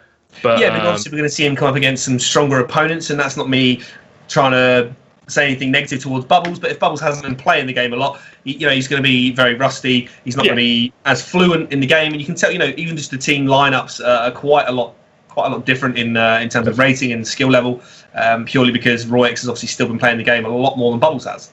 Yeah, exactly. I would 100% agree with that statement. Matthew, tick over into added time, and it's going to be quite a one-sided affair here, probably going in 11-1 after the 2 legs. So it's looking likely that Royx is going to secure the points to start with. I'm interested to see how Dougie actually got on in his game. We will have the scores coming up shortly. Yeah, because we had Matty, I think, was 4-0 up. I think he was up, and M England was 3-0 up against Dougie. So it was looking from the first legs, it was going to be 2-1 to the Vikings, as far as we know. But hopefully we'll get those scores up for you very, very shortly. Royx looking very, very confident in his first games tonight. Yeah, looking very good.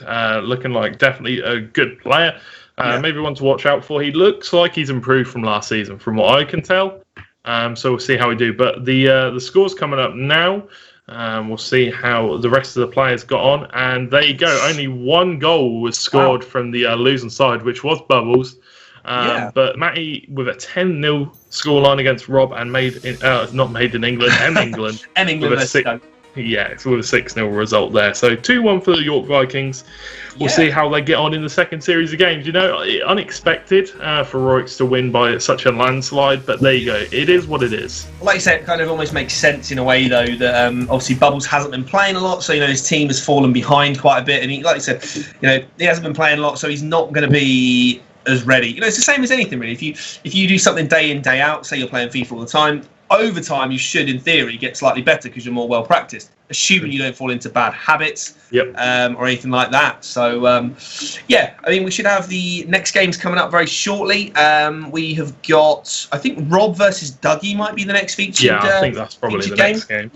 That's how we usually do it, isn't it, my friend? So we'll see how that game plays out. What were the Dougie was the one that won. Dougie got beaten 6-0 by England, but Matty obviously won 10-0 against Rob. So not a lot of goals from the teams that were on the losing side, unfortunately. So we'll see if it's a loser versus a loser for this next game. So obviously they're not losing.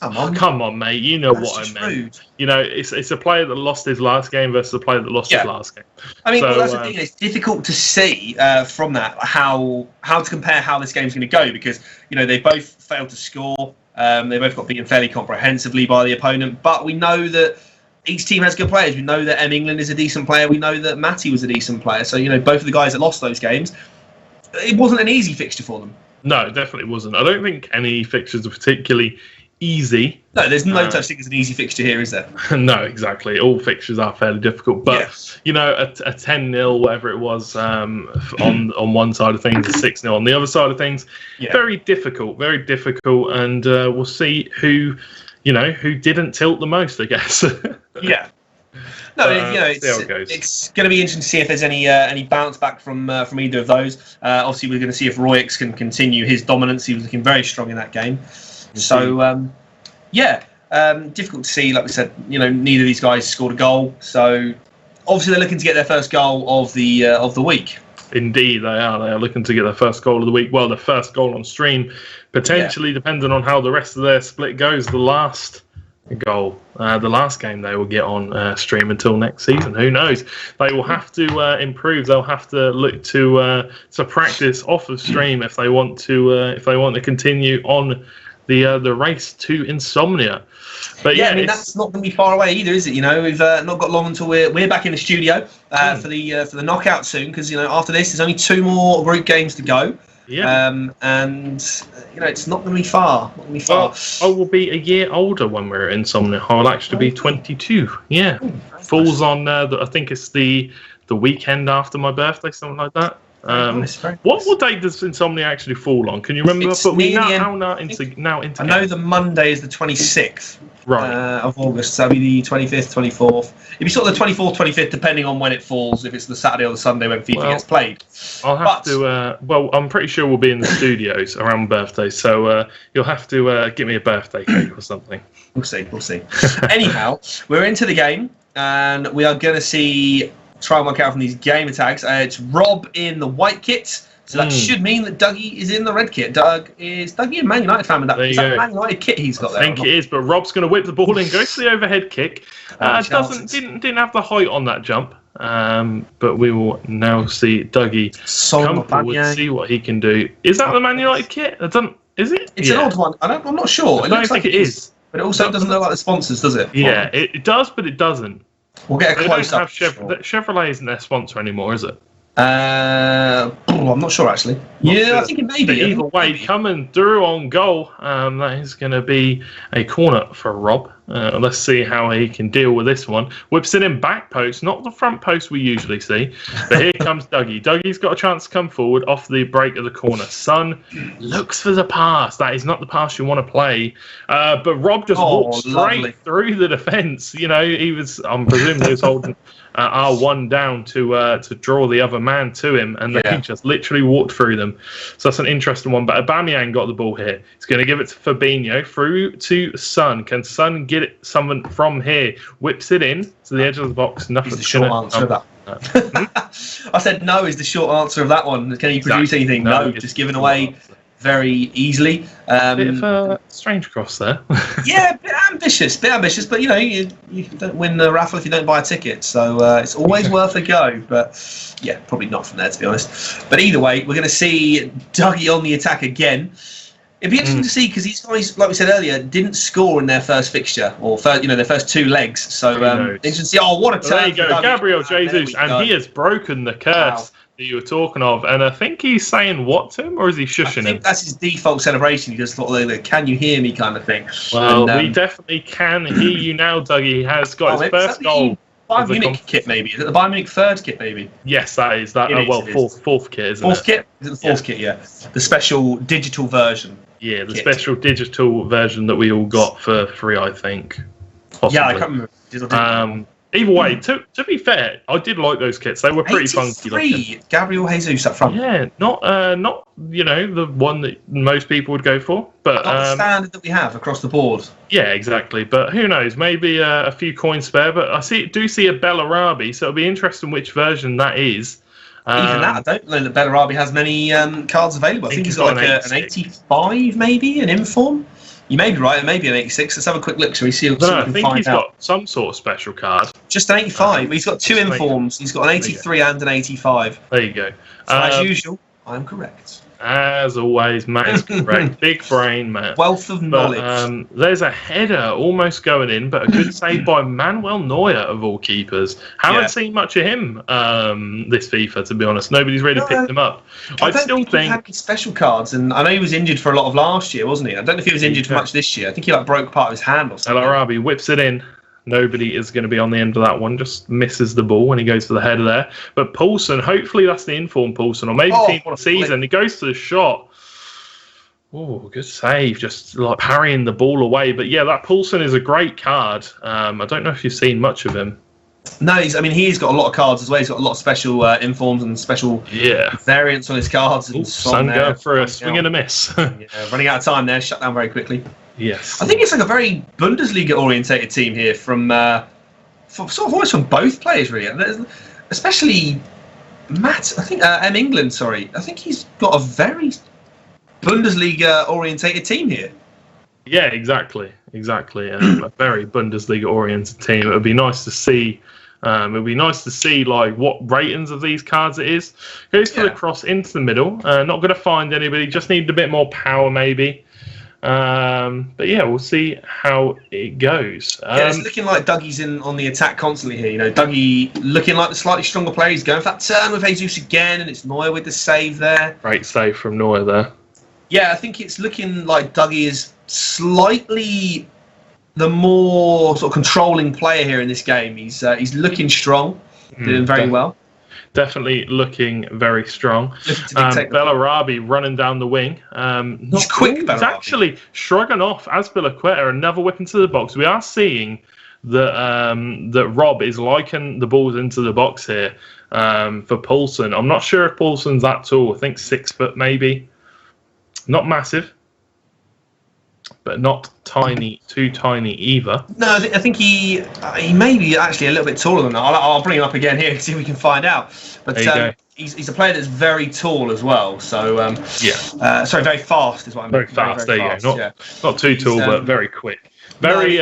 He burst onto the scene. I haven't seen much of him before, to be fair. He started as a 79 rated gold. I think last year he was actually a silver rated card. So now he's up to 79 gold. He's got an 83, an 86, an 87 in form. And he's got an 88 man of the match as well. So he's actually 6'4". He is 6'4". Oh, so 6'4". He is tall. 89 pace, 89 shooting. That's if you've got his 88 rated card. Has he not got a team of the season? No, he doesn't. No. That's a travesty. In the Bundesliga for, I think it's New York, not New York Red Bulls, Red Bull Leipzig. Yeah. So I don't think they had quite a good season as last. Obviously, Timo Werner as well. So they've got a very fast team. Well, they lost Naby Keita, didn't they? Oh, what a header! There you go, equalising it up, 1-1. Fantastic. For Rock alone, Thomas Muller. It's an interesting one. Very interesting one. Lone man of the match as well, which makes it even more odd. Maybe he's got that from a pack somewhere, and he just thought, what better place to use it than? And obviously, loan cards this year. I'm pretty sure you're only allowed 3. Yeah, something like that on the rules. I can't remember exactly on that one. We'll have to double check. Hopefully that's just hopefully it's been checked. Yeah. Hopefully his team's been checked. Not breaking any rules. But here comes Gabriel Jesus for Dougie. Gives it to Aubameyang, and nothing's going to happen there. Quite unfortunate. But yeah, I mean, looking at these teams, not the most expensive teams you've ever seen. Obviously, a lone Muller. No, I mean, when you compare them to some of the other teams we've seen, look at like the Steelers, for example, like Chester's team was solid, had a few icons in there. Some of the teams from last week as well, especially the Claymores, because they've got a couple of top 100 players. They've got a lot of good players in their teams there. There you go, 88 Paulson, 81 Bellarabi. Oh, my lord. Just an 81. But it is 88 Paulson. It is 88 Paulson. Yeah, so it's a good Paulson. He's tall, fast, got good shooting. So big man. Good player. Yeah, definitely. It looks like a very good card. I like those cards where the player is very tall and big, but it does have quite a lot of pace. Definitely, probably one of my favorite cards. Like taller players that do have quite a lot of pace, like Aubameyang. It's just players that are tall normally have quite low balance. I mean, if you take in Ronaldo, Ibrahimovic, they've all got quite low balance. Which can be quite off-putting because if you get through on goal, are they going to score? If they're not in a stable position, if they're off balance, if they're leaning back, or if they're trying to go round a player or whatever, it makes it slightly lowers the percentage chance of them scoring and converting those chances. Yeah. Oh, that is going to see a penalty. It looked like shoulder to shoulder, but I'm pretty sure he pulled him down. James Rodriguez giving it away. Be an interesting one to see. Not going to be a yellow card, just going to be a warning from the referee for James. Did he pull him down? Yeah. An elbow, maybe. Yeah, a bit of an elbow. Not too sure about that one, but either way, penalty has been given. Can Dougie get a goal here? Get the Mahrez versus Neuer, Ollie. Let's see if he can do it. Oh, straight down the middle. Down the middle. 2-1 then to Dougie. He's had the lead twice now. Steal. 87 rated Mahrez. There you go. Yeah. It's a very good card. Still. I do like Mahrez this year. He's been a very reliable servant for my club. I think I've got like 300, 400 games on him. Very good card. 5-star skiller, great shooting, great pace, great dribbling. Very interesting card indeed. Yeah, I think he's a 4-star weak foot and 5-star skill moves as well. So he's he's one of those players. And there was that flashback card of him as well that was for last season, I believe, for his team of the season. So there's definitely options of him out there that are very strong. That was a very strong strike there from I think it was Gabriel Jesus maybe. Neuer was a decent keeper, but no special cards this year.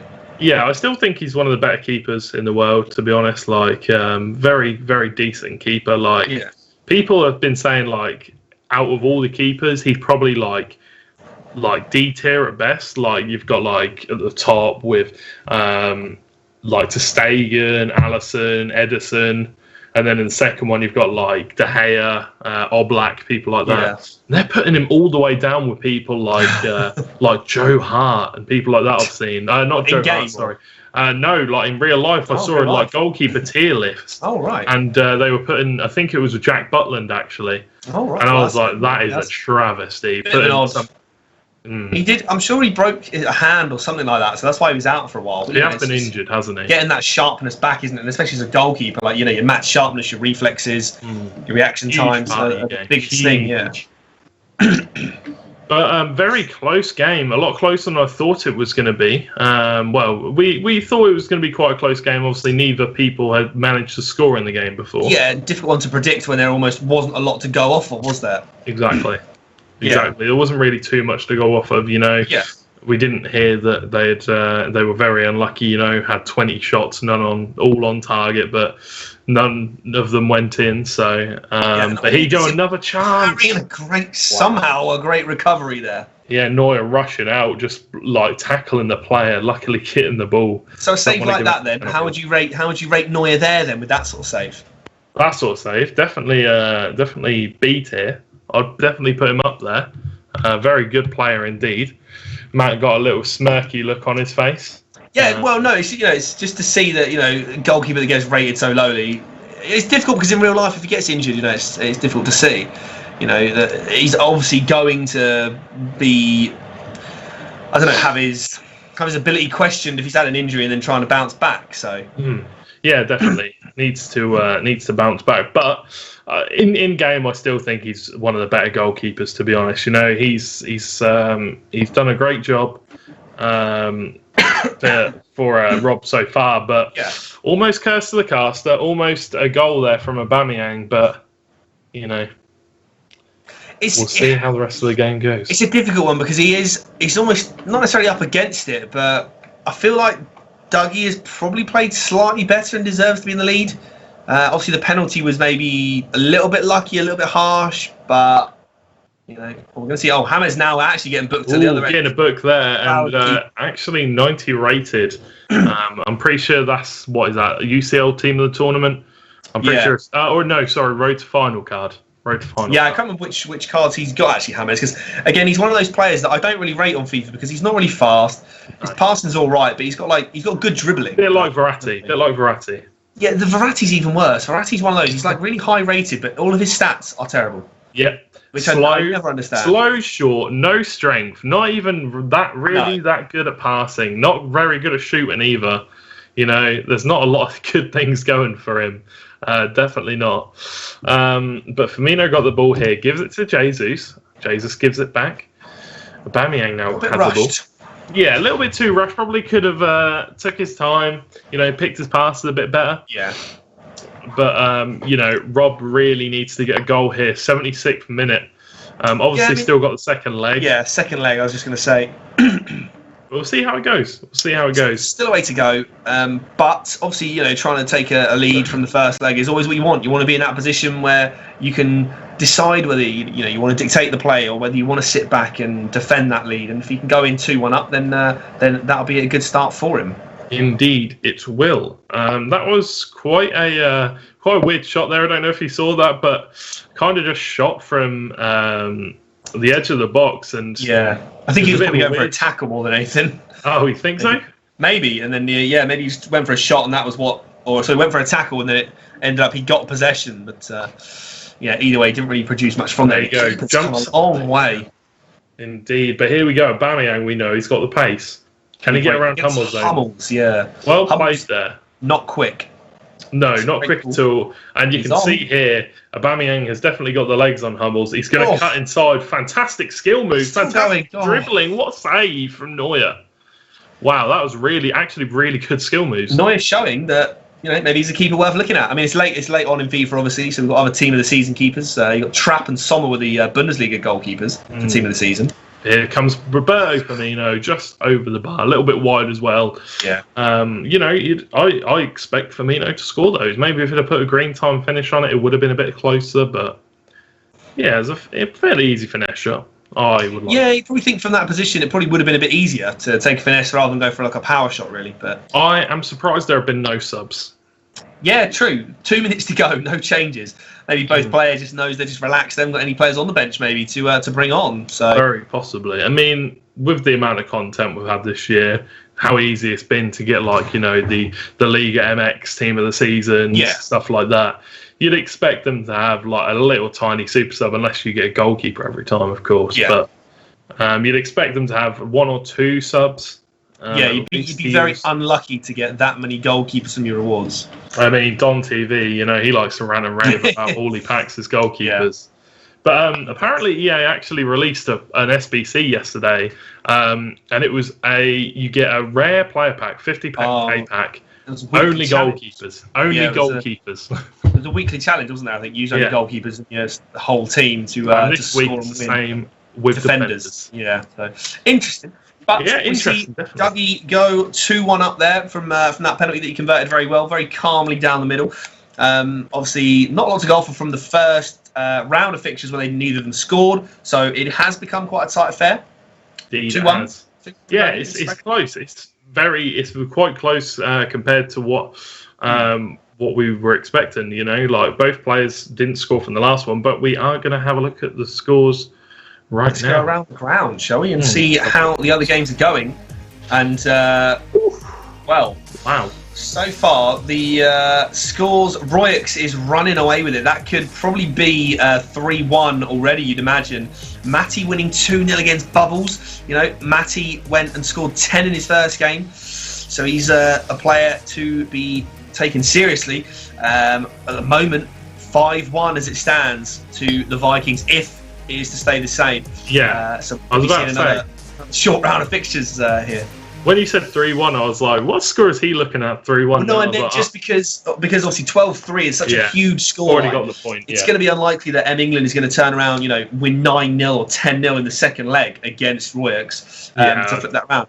Royx has come difficult to say because I haven't seen Royx play against anybody else so far this season, but he's looking quite strong. Yeah, definitely. In the two games today. A very good player. Maybe one to watch out for. I don't know how good the rest of his team is. Yeah. Obviously, we know the rankings. Well, there's 2 players around gold 1 and then unranked for Dougie. Yeah. But, it's definitely possible that we could be looking at another team that could upset a few teams. These guys come up against the Guardians. They could pull an upset. You never know. Yeah, well, that's it. Well, let's jump into the second leg now, anyway, and see. We'll find out. We're going to see one of the teams. Here you go. Yeah, you can see Dougie's team, pretty basic, really. I mean, it's not. If you saw this team near the start of FIFA, you'd say this is a very, very good team. Yeah. He's got those players that are solid.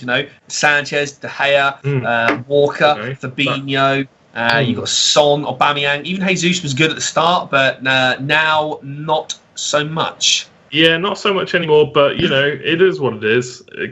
Teams are expensive, players are expensive. You need to put a lot of time into the game to get those upgrades. If you want to upgrade to a better keeper, to a better left back, team of the season Robertson's, I'm pretty sure it's like 180k or something like that. Yeah, you could probably if you saved up for a couple of weeks, you could probably turn that team into something quite special quite quickly. Yeah, exactly. But you've just got to put those hours into the weekend league, and at this point in FIFA, it's hard to put all that effort into the game. Yeah, but when you're playing in Arena Clash, when you're playing for a prize, you got to do it. You got to put the hours in.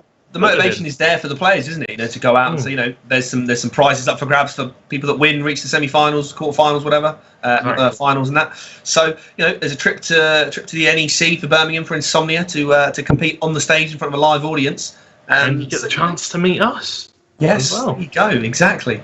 Even more of a prize. That is a priceless prize, you could say. That is a prize in itself, to be honest. And to be fair, I know we didn't do this last time because I'm pretty sure you went off to do BYOC or something. We had a lot of post-match interviews as well, didn't we, to conduct afterwards. So it would have been nice to hang out with the guys. I'm pretty sure this time we'll probably go out for a drink or something. We'll make sure we hang around with the guys that are there at Insomnia, whether it's just the guys that are the finalists that are there, and if any of the other people that are competing or have competed do come down or make the trip up to Birmingham, depending on where they're based, it'd be good to see as many people as possible from that community. Yeah, I mean, I spent some time with the Saints players, Moody and Housley and Lawrence. After the game, I watched the finals of the League of Legends Arena Clash, and we just chilled, sat about, had a few drinks. Shame you weren't there. Because I don't know where you was off gallivanting somewhere. Yes, no, I had my PC with me, and I think I had quite a lot of friends down there as well. So we were gaming all weekend as well. So that's always quite enjoyable as well for that. So it'd be interesting to see if any of the Arena Clash guys do that. Actually, it would be quite cool to maybe get a group going. Maybe we'll have to look into that. I would love to do BYOC. I was really interested in it last time. Unfortunately, the timing just wasn't right. But this time around, I would be really interested in doing it. It'd be a good laugh, just get like 5, 6 of us, 7 of us, however many, just play some games. We shall see, won't we?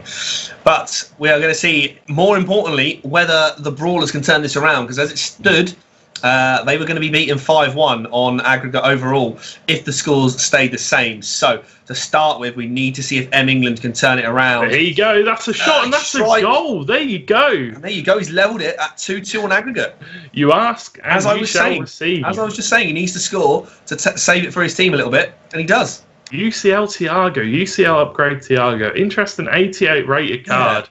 Don't see that very often. Not anymore. No, you don't. No, you don't. With UCL cards, pretty much went extinct, didn't they? After they did at one point, after they released that for the final, literally UCL cards went extinct. So I'm surprised there's still cards like that around on the market. But ball whipped in here, and Dougie's really on the back foot right now. He is. 20 minutes in the door for this game because it's not looking good. But here you go, just to say that Gabriel Jesus running down the wing. Is he going to try and turn inside? He's not. He's going to take it.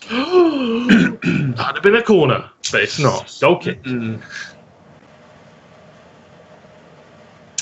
We're going to see then if England can come forward. Yeah, no, well, it was just a goal kick, wasn't it? The ball was up in the air, not a lot going really on, really. Too much to say. difficult to commentate on a goal kick, but you can commentate the goalkeeper. See steps up. if England can produce anything here. Yeah, it'll be interesting to see what the final result will be. The Brawlers need at least a point. Yeah.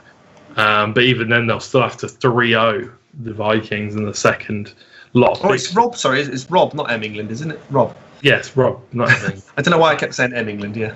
Because you're going crazy, buddy. Going crazy. It's been a long day. I've been up all day, so. Yeah, exactly. You can't do everything. Can't be right all the time. Exactly. You can't be right all the time. Well, you say you can. Oh, chance. Chance for a penalty shout there. If you don't call for it, you don't get it. That's what I feel like you got the ball. I mean, that's not really true, harsh. is it? It would have been harsh. It would have been harsh. Well, you don't get it if you don't call for the penalty. You're not going to get it. That's not true. Well, if you don't call for it, you don't get it. You've always got to shout for it anyway. Why not? Ref. Exactly. Everybody, and there's always that one bloke on the team with a really high pitched shout. Yeah. He's like, referee. Yeah. How does it go? I can't tell you again. I've wasted all my high pitched energy. Oh, okay. Yeah. Never mind.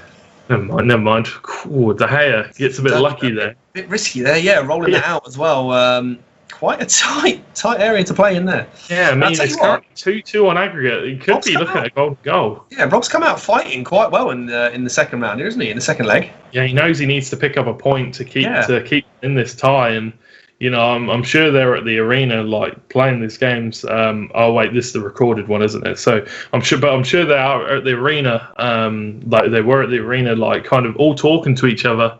Yeah. Being like, "Come on, Rob, you got to get us a point. Well. Keep us in." I'm sure they are still watching. Who knows? I'm sure the Vikings definitely are still watching because it looks like it's going very well for them at the moment. So.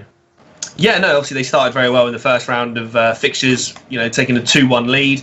Royx was 12-3 up against England, unfortunately. So, and I think Matty was winning 2-0, wasn't he, against Bubbles? So, Dougie and Rob is almost the key game right here. And I mean, I don't know. I feel like Bubbles can probably bring it back. Chance and Dougie's back ahead 3-2 on aggregate now. That 87 Mars has been really, really good for Dougie. He has. Really he's solid. 5-star skiller, and he's got 4-star weak foot, I think, and he's left footed anyway. So cutting in and having the shot is really good. He's got a bit of pace, good dribbling. He's got a lot of pace, to be fair. He's only got 87, but he feels like he's a solid 92. Yeah. Maybe he's got high acceleration. I've not really used the Mahrez this year, so I'm not sure. I would have recommended it. Give it if it was like a few months before. I definitely said give him a shout because he looks like a very good player. He looked like a very good. Excuse me, sorry. No, but he's got a lot of stats. Another chance for Dougie. Oh, he volleys into the ground. That is so close. Very unlucky. Coming up to half time already. These games have been going quite quickly tonight, actually. Because we've seen a lot of action. There's not really a dull moment in these games. Well, there never is with Arena Clash, Never a dull moment. Exactly. I would agree there, my good friend. But it's been a very close series. This one. Both players obviously on a very similar level. So we'll see how it ends out. Obviously, Dougie currently with the 3-1 lead, is it? 3-2, sorry? 3-2 on aggregate, 3-2 on aggregate, But Robertson tracking back, getting that Bellarabi, and actually winning himself a throw. Bellarabi's won it back, though, in a dangerous position, whips it into Poulsen. Obviously, we now know he is 6'4". He's a big lad. Well. That's why he's whipping it in so much. But here, half-time. Half-time, and we're looking at a 3-2 scoreline to Dougie so far. So the Vikings relying on Dougie to pull out another point, and it looks like he's doing quite well. Only 3 shots on target in total, 2 goals. 2 shots on target for Dougie, just the 1 for Rob. But Rob did convert his 1 chance. That is true. Did you see Dougie's team name?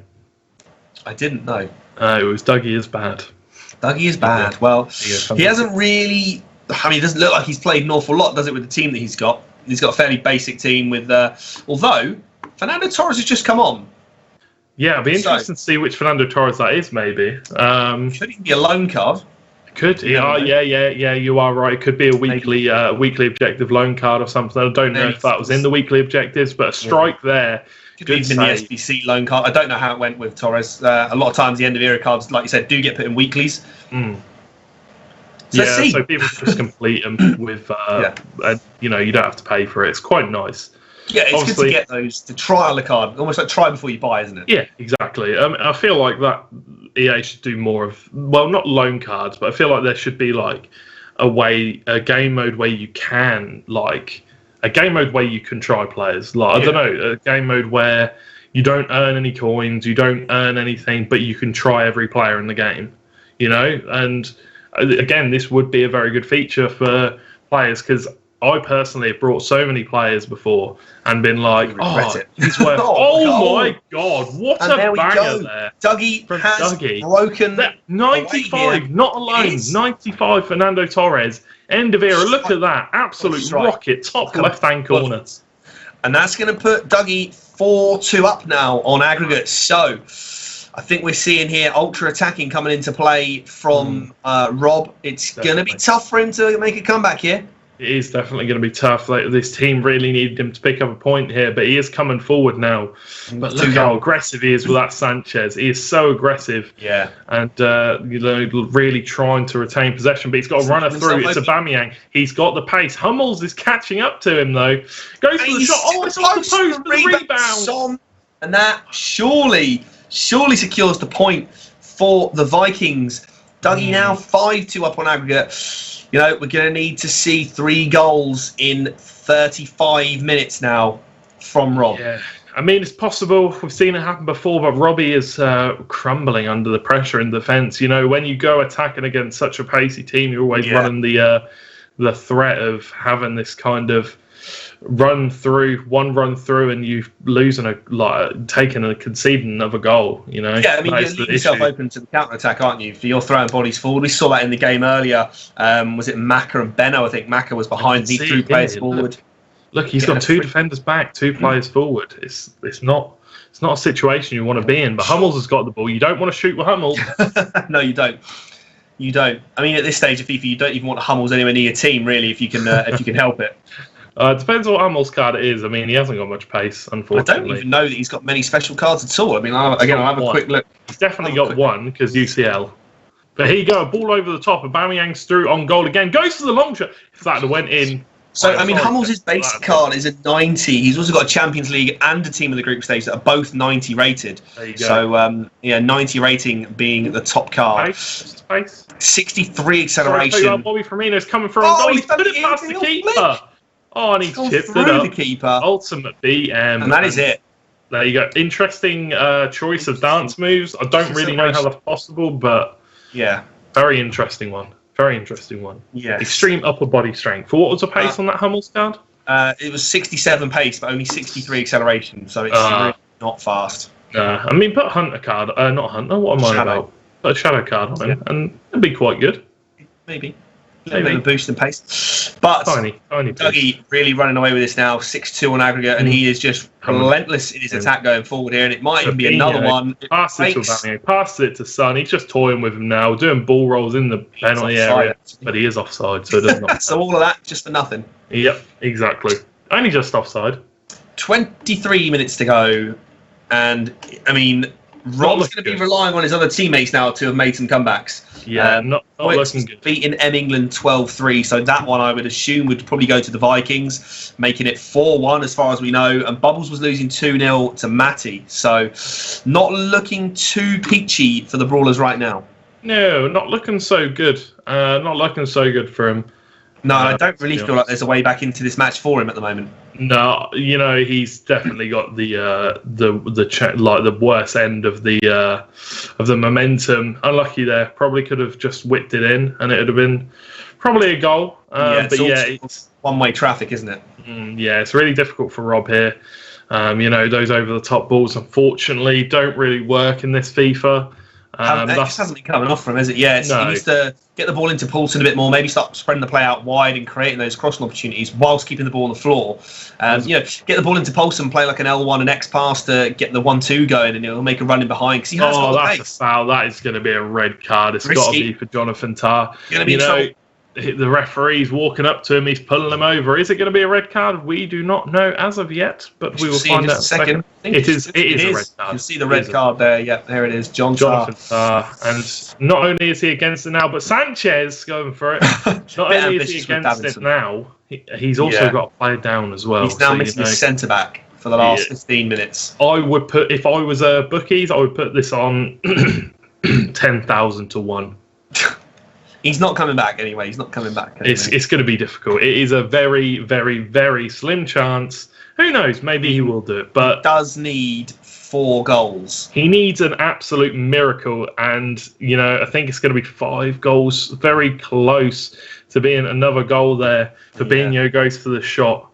6-2 on aggregate with 10 minutes to go. It's not looking too good. And It's unlucky for Robbie. It's a great job by Dougie, though. We can't take anything away from him. Yeah. He has played fantastic. Dougie's played really well. Doing really well. Coming back from having no goals in the previous game. Yeah. And there you go. Another one there. Another goal. Is that Fabinho? It is. There you go, Fabinho. What a player.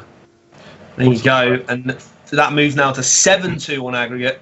To Dougie and the Vikings, surely going to secure 2 points here with, like we said, with Royx being 12-3 up after the first leg against England. I mean, that's crazy. A 15-goal game of FIFA is absolutely crazy. Yeah, but we'll see if in one of the other the last game. Yeah, Bubbles Matty only 2-0 to Matty. Yeah, the Brawlers could come back. That it'd be hard. They'd obviously have to win, take a 3-0 in the next set of games.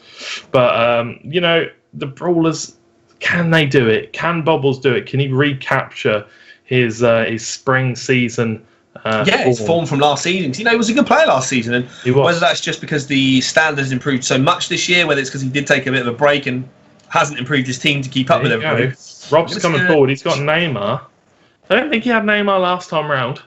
No, I think it may have been a loan, and here's where John Tah would have been, probably around the keeper here. Sweats it. And a simple tap in to make it 6-1 in this game, 8-2 on aggregate, and unfortunately for Rob, it's just having that one man less now it's making it almost impossible. Yeah, it's basically a formality now. It's been like that way for the last 20 minutes. It's really unfortunate. Rob's played a good game, but Dougie's he's been way better. He's taken the momentum. Rob looks like he's kind of like let his head drop a bit towards the end of the game, so it is really difficult for you to obviously play well when you are tilted, and obviously if you are tilted, take a break at the end of the day. Just take a break, step away from the console, take a 10-15 minute break, go for a walk. Torres has the stamina. Torres lobs him. Got a great finish there as well to seal the deal. What a card. 9-2 on aggregate, 7-1 in this game. There's only a minute to go, so we probably won't see anything else. We probably will not see any more action in this game. It's unlikely we'll see any more goals. That's it's just going to be finish there. Game. But is it going to be game, set, and match? Well, it's game and set for sure, because Dougie's going to take a point for the Vikings. After the first set, that's going to put them at 3-1 guaranteed, with Royx so far ahead in his game. And he would have scored that. He would have scored that. Imagine if the game was tied. Imagine, and that was the decider. But there you go, Dougie's going to be taking this goal. It was a strange one though, because the first leg was so close. The first leg was only 2-1, the second leg being 7-1. Obviously the red card made quite a bit of a difference. There's a few late goals there. But that will do it for the game there between Rob and Dougie. Dougie taking it 9-2 on aggregate, which means the Vikings will have a comprehensive victory in that one, giving them another point. And we will be getting the scores up very shortly. And we are going into them now. See if we do have another set. We do not. Matty ended up winning 7-1 in that game against Bubbles. And unfortunately, that means that they cannot come back. An unassailable lead, as you like to say. And we will not be watching the third set game. 16-4 from Royx. Royx looking absolutely insane right now. 27 goals in 2 games, only conceding 5 as well. 27 goals in 4 matches of FIFA is quite crazy. But yeah, that's crazy. So the Vikings will take points, which will put them in a strong position in the group. Unfortunately for the Brawlers, we will not be seeing them take a win today. That's going to be 0-2 now, is it? 0-2 for the Brawlers, and the Vikings have managed to pick up a win, so they are 2-1. So they're looking in quite a good position. Depending on how the other results go, obviously the Lionhearts, they lost today against the Steelers. So the Lionhearts will be 1-3. So they've only got one game to go. So it's still, the Brawlers have a chance if they win both of their games and the Lionhearts lose. I'm guessing that the Brawlers probably need to play the Lionhearts. I can't remember all the fixtures, but either way, that is the end of the games for today. You know, it's unfortunate. It is unfortunate for the Brawlers, 0-2. I'm just going to let Matt quickly search up whatever he's searching up. Just double checking all the tables just to make sure, that to see. I don't think anybody's particularly been knocked out yet. No, I don't think so. The only score line that I can see from tonight as well is that the Spartans did beat the Pirates by the looks of things. Cool. Or the Pirates have lost, so the Pirates are 0-3. It might not have been against the Spartans, but the Portsmouth Pirates, Mr. Nelio's team, are very much up against it. Yeah, with struggling. So not looking great. Yeah, not looking great for them. But that does just about wrap it up for the FIFA 19 Arena Clash for today. That's it for week 3. Yeah, week 3. It's gone very fast these first 3 weeks. Cannot wait to be in the studio so I can see your beautiful bald head. But very as soon, always, thank you guys for tuning in. If you did like what you saw, make sure you go to belong.gg, can get involved, find your local arena. We will be back on Monday with some Mortal Kombat. And Tuesdays, we also have Rocket League. Wednesdays, we have Overwatch. Thursdays, we have League of Legends. You won't be seeing me there next week. This was just a one-off. And then FIFA 19 on Friday. I have been George GNC. I've been Matt Hayho. And we will catch you boys next week. See you next week. Thanks for watching.